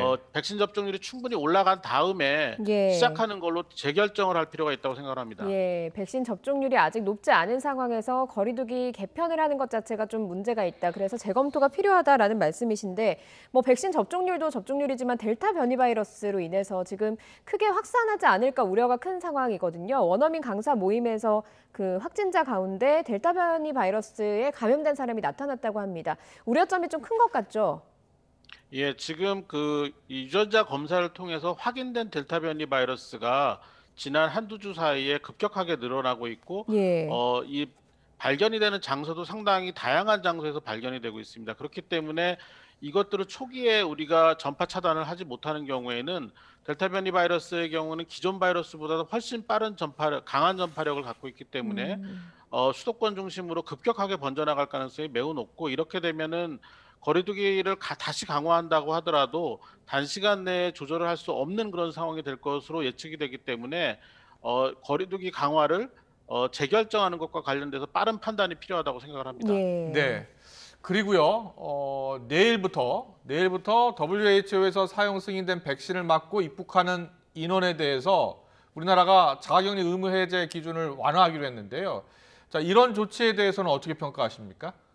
이제 그 부분도 입국자 관리가 일단 1차적으로 잘 돼야지만 지역사회 유입을 차단할 수 있는 부분이기 때문에 예. 완전히 재검토가 필요한데요. 네. 지금 외국에 그러니까 델타 변이 바이러스가 외국에서 유행하는 상황이 정말 시시각각으로 변하고 있습니다. 예. 그러니까 예. 지금 과거에 그러니까 몇 주 전까지만 해도 안정적이라고 했던 나라들에서 아주 급격하게 퍼져나가는 것들을 보고 있기 때문에 이런 것들을 탄력적으로 반영하고 그런 충분한 평가가 이루어질 때까지 이 자가격리 면제 조치도 중단해야 된다고 생각합니다. 예. 네. 뭐 거리두기 개편안도 그렇고 지금 입국 뭐 하는 대상 자가격리 의무 해제 기준을 완화하는 부분도 그렇고 좀 전면적인 재검토가 필요하다는 입장이신 거군요. 예, 우리나라의 전반적인 유행 상황도 중요하고 예. 무엇보다도 백신 접종률이 충분히 올라간 상태에서 재결정을 해야지만 이 방역과 관련된 여러 가지 변수를 최소화시킨 상태에서 안정적인 그런 거리두기 완화가 가능하다고 생각을 합니다. 네, 알겠습니다. 교수님, 그리고 마지막으로요. 이 국내에서 지금 돌파 감염 사례가 조금씩 나오고 있더라고요. 어느 정도 상황입니까? 아직까지는 이 돌파 감염 사례들이 아주 제한적으로 소수에서만 발생을 하고 있습니다. 그렇지만 이 변이 바이러스 유행이 커지는 경우에는 지금 기존의 백신에 의한 효과가 떨어진다고 알려져 있기 때문에 돌파 감염 사례가 더 많이 발생할 가능성이 있습니다. 그렇기 때문에 더더욱 이런 변이 바이러스의 유행 차단을 위해서라도 이 사회적 거리두기 이 완화를 굉장히 신중하게 결정해야 된다. 이렇게 다시 한번 말씀드리겠습니다. 예, 알겠습니다. 네, 방역 당국도 긴급히 서울과 경기도, 인천 이 지자체의 요구를 수용을 했습니다. 그만큼 지금 상황이 급박하다는 겁니다. 전문가들의 의견을 좀 더 수렴해서 거리두기 개편 완화 방안 재검토가 필요한 상황인 것 같습니다. 지금까지 엄중식 가천대 길병원 감염내과 교수와 함께 이야기 나눠봤습니다. 오늘 말씀 잘 들었습니다. 고맙습니다. 감사합니다. 네, 이렇게 지금 국내 상황이 급박하게 변하고 있습니다. 상황이 지금 심각해지고 있는데요. 정부가 오늘 사이판과 국내 첫 트래블 버블, 그러니까 우리말로는 여행 안전 권역 이 협약을 체결했습니다. 네, 제한적이나마 코로나 이전처럼 자가격리 없이 해외여행을 다녀올 수 있게 되는 건데 현재 세계적으로 코로나 확산이 계속되는 상황, 우리나라 상황도 좋지 않은 상황에서 여행사들도 기대와 고민이 교차하고 있습니다. 인터파크 투어 신용석 영업계획 팀장과 함께 어떻게 좀 준비를 하고 있는지 얘기 나눠보겠습니다. 팀장님 나와 계시죠? 예. 네, 여행업계가 그동안 참 어려웠습니다. 그런데 네, 맞습니다. 그렇습니다. 오늘 이번 협약 체결한 거 상당히 고무적인 소식일 것 같은데요. 이제 자가격리 없이 해외여행을 일단 갈 수 있는 거죠? 예, 사이판이 처음으로 트래블 버블 협정이 체결되어서 예. 여행업 및 항공업계 종사자들이 기뻐하고 있고 예. 여행업계가 정상화되어가는 과정이라 첫 단추가 끼어졌다고 생각합니다. 예. 이제 자가격리 없이 해외여행을 가실 수 있어서 그동안 많은 분들이 바라던 해외여행이 실제로 이루어지게 되었습니다. 예, 사실 반가운 소식이긴 합니다만 상황이 좋지 않아서 좀 걱정되는 부분들도 있으실 것 같거든요. 예, 지금 우리나라뿐만 아니라 델타 변이로 이제 그 확진자들이 너무 많이 늘어나서 예. 고객들이 많은 부분에서 우려점을 표출하고 계신데요. 네. 어쨌든 저희 여행사, 항공사 관계자들도 지금 그 안전 방역에 관해서 최대한 신경 쓰고 상품을 준비 중에 있습니다. 그렇군요. 예. 안전, 방역 철저히 신경 쓰고 있다라고 이야기를 해주셨는데요. 이 트러블 버블의 제한도 있는 것 같더라고요. 일정 기간 동안 묵어야 하는 숙소가 제한돼 있고 또 여행할 수 있는 범위도 이렇게 제한돼 있는 거죠. 어떤 내용입니까? 예, 트래블 버블로 여행을 가실 때는 예. 예방접종 증명서와 코로나19 검사 음성 확인서를 소지하셔야 합니다. 그리고요. 그리고 사이판에 도착하셔서는 코로나19 검사를 마치신 후에 그 지정된 호텔에서 음성 확인이 대기하셨다가 음성 확인이 되면 여행을 시작하실 수 있습니다. 예. 그 사이판에 도착을 했는데 만약에 그 PCR 검사에서 양성 판정을 받게 되면 어떻게 되는 겁니까? 예, 양성 판정을 받으시면 전담 치료시설로 즉시 격리돼서 치료를 받게 되십니다. 예. 사이판 현재에는 86개의 침상, 151개의 응급 입원실, 50여 개의 집중 치료실이 있으며 치료 비용은 전액 무료로 지원 예정입니다. 예. 자, 트래블 버블 백신 접종자만 가능한데요. 사실 사이판이 가족 여행지로 유명한데 백신을 맞지 못하는 이 아이들 같은 경우에는 데리고 갈 수 없잖아요. 예, 현재까지는 2차까지 백신 접종을 완료한 분들만 해당되기 때문에 백신을 맞지 못한 아이들은 대상이 되지 않아서 아쉽습니다. 예. 다만 이제 백신 접종자가 더 늘어나고 현지에서의 감염 우려 등이 해소된다면 조만간 아이들과 함께 여행 가서 마스크 벗고 즐겁게 놀 수 있는 시기가 올 것으로 생각됩니다. 예, 지금 사실 여행업계 상당히 힘들었습니다. 지난해 올해까지 굉장히 어려웠는데 최근에 여행업계 조금씩 회복되고 있다, 그런 움직임을 보이고 있다 이런 이야기도 들리거든요. 좀 이번 그 트래블 버블로 인해서 좀 괜찮아지겠습니까? 어떻게 예상하고 계십니까? 먼저 백신 접종자 수가 증가하고 트래블 버블 체결을 통해서 여행의 자유, 여행을 희망하는 분들의 감염 우려 등이 해소가 된다면 오복 소비로 인해 수요 회복은 빠르게 될 것으로 기대하고 있습니다. 예. 최근에 여행 예약이 작년 같은 동기간에 비해서 네. 얼마나 늘었습니까? 실제로 트래블 버블이 지금 이제 막 체결되었는데요. 그 전에는 그 실제 예약은 늘지는 않았었고 그 희망 여행 상품으로 그 당사가 지금 희망 여행을 희망을 예약 희망 여행을 희망하시는 상품들을 기획해서 소비자들이 많은 호응을 얻고 있고 계속해서 저희는 희망 여행 상품을 출시하고 있습니다. 네, 일단 백신 접종자가 늘어나면서 사실 추석이 되면 또 가족들이 더 많이 모이게 되고 그리고 연말에는 더 트래블 버블 국가들도 늘어나게 될 수도 있을 것 같거든요. 지금은 사이판 한 곳이지만 어디까지 늘어날 것으로 예상을 하고 계시는지요? 일단 가까운 동남아 지역인 괌, 싱가포르, 타이완, 태국 등이 늘어날 것으로 보고 있고 또 유럽 국가에서는 이미 자가격리를 해제한 국가들도 있어서 고객들이 많은 상품에 대한 문의를 주고 계십니다. 예. 자, 첫째도 안전, 둘째도 안전이잖아요. 좀 더 안전한 여행이 될 수 있도록 상품 짜셨으면 좋겠습니다. 네, 저희도 그 항공하고 여행업계와 같이 방역 조치 및 사전 점검을 통해서 고객 안전에 더욱 힘써서 여행을 즐거움을 느끼고 추억을 만들 수 있는 여행 상품을 만들 수 있도록 노력하겠습니다. 네, 알겠습니다. 오늘 말씀 잘 들었습니다. 신용석 인터파크 투어 영업기획팀장과 이야기 나눠봤습니다. 오늘 말씀 잘 들었습니다. 고맙습니다. 감사합니다.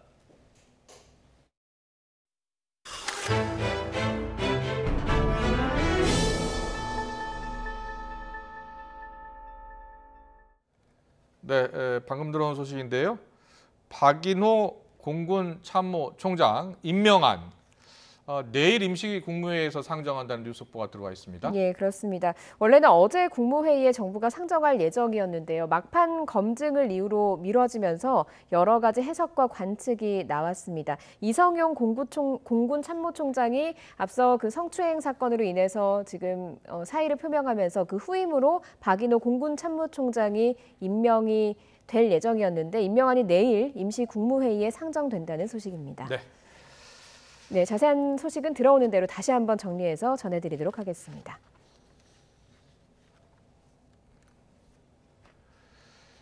삼성이 대구와 광주에 기증한 이건희 컬렉션이 공개됐습니다. 전시 첫날부터 매진 행령이 이어질 정도로 시민들의 관심이 뜨거웠는데요. 허성준 기자가 전해드립니다. 노란 옷을 입은 세련된 신여성. 노란과 빨강, 초록이 어우러진 뛰어난 색채감을 자랑합니다. 수채화지만 여러 번 덧칠해 마치 유화 같은 깊이감이 느껴집니다. 보는 각도에 따라 나타나는 다양한 형상. 한학과 서예에 능한 작가의 기본기가 서양의 기법에 잘 녹아 있습니다. 삼성으로부터 기증받은 이건희 컬렉션 전시회가 대구와 광주에서 동시에 열리고 있습니다. 이건희 컬렉션은 고 이건희 삼성 회장의 철학이 녹아있는 예술품 수집의 결정체로 평가받습니다. 근현대 미술의 굉장히 중요한 연구 자료와 작품이 이제 미술관이라는 공간 안에서 연구되고 전시 기획이 되고 교육 기획이 될 수 있는 그런 디딤돌이 됐다고 말씀드릴 수가 있어요. 사회적 거리두기로 제한된 인원만 관람할 수 있지만 전시회 첫날부터 뜨거운 관심이 이어졌습니다. 지자체는 내친 김에 이건희 미술관 유치에 더욱 박차를 가할 방침입니다. 삼성 상해터 이건희 회장 생가, 삼성 창조 캠퍼스, 이건희 미술관을 잇는 투어 루트를 개발하는 한편 대구가 가진 모든 경제문화 예술 컨텐츠와 인프라를 활용해 빌바오 효과의 성공 사례를 만들어내겠습니다. 이번 이건희 컬렉션 전시회는 오는 8월까지 사전 예약을 통해 무료로 관람할 수 있습니다. YTN 허성준입니다.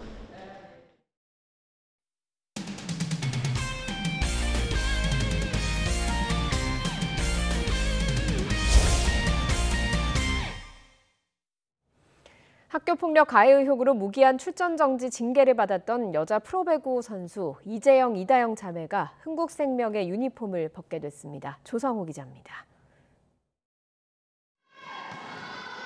성난 배구 팬심에 흥국생명이 결국 백기를 들었습니다. 이재영, 이다영 쌍둥이 자매를 선수로 등록하지 않기로 했습니다. 학교폭력을 진심으로 반성하고 피해자들과 원만하게 풀기를 기대했지만 지금 상황은 그렇지 않다면서 선수로서 활동이 어렵다고 판단했다고 설명했습니다. 지난 2월 이들 자매의 학교폭력 가해 의혹이 폭로되자 구단은 자체적으로 무기한 출전 정지 징계를 내렸습니다. 하지만 불과 넉 달 만에 선수 등록과 함께 이다영의 그리스 이적까지 추진하는 게 알려지면서 논란이 다시 커졌습니다. 그러는 사이 자매가 SNS에 올렸던 사과문이 슬그머니 사라졌고 도리어 피해자들을 상대로 사실을 바로잡겠다며 법적 대응에 나서면서 팬들의 화를 키웠습니다. 보류권을 행사하려는 것뿐 복귀시키려는 게 아니라며 쭈뼛대던 구단도 입장을 바꿨습니다. 비슷한 사례로 징계받거나 은퇴했던 송명근, 박상하의 최근 복귀도 논란이 됐습니다. 하지만 피해자들에게 사과하고 용서받았다는 점에서 쌍둥이 자매 상황과는 다릅니다. 자유계약 신분으로 풀린 쌍둥이 자매는 여자 배구 7개 구단과 자유롭게 협상할 수 있습니다. 출전 정지 징계 효력도 없어졌습니다. 국가대표 출신 즉시 전력감이지만 반성하지도 용서받지도 못한 쌍둥이 자매가 거센 비난을 감수하면서까지 자신들을 품어줄 팀을 찾기는 쉽지 않을 전망입니다. YTN 조성호입니다. 올림픽 축구대표팀 김학범호가 18명의 최종 명단을 발표했습니다. 와일드카드로 황의조와 김민재, 권창훈이 합류하게 됐습니다. 조은지 기자입니다. 만나보시겠습니다. 웅장한 음악과 함께 김학범호 18명이 베일을 벗습니다. 주축 또래보다 4살이 어린 만 20살 막내 형 이강인이 생애 첫 올림픽을 두드리고 K리그를 주름잡는 송민규도 막차를 탔습니다.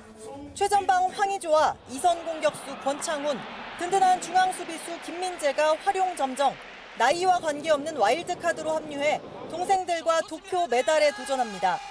김학범 감독과 3년 전 자카르타 아시안게임 금메달을 일군 황의조와 김민재는 이미 병역 혜택도 받았지만 올림픽 축제에 대한 열망이 큽니다.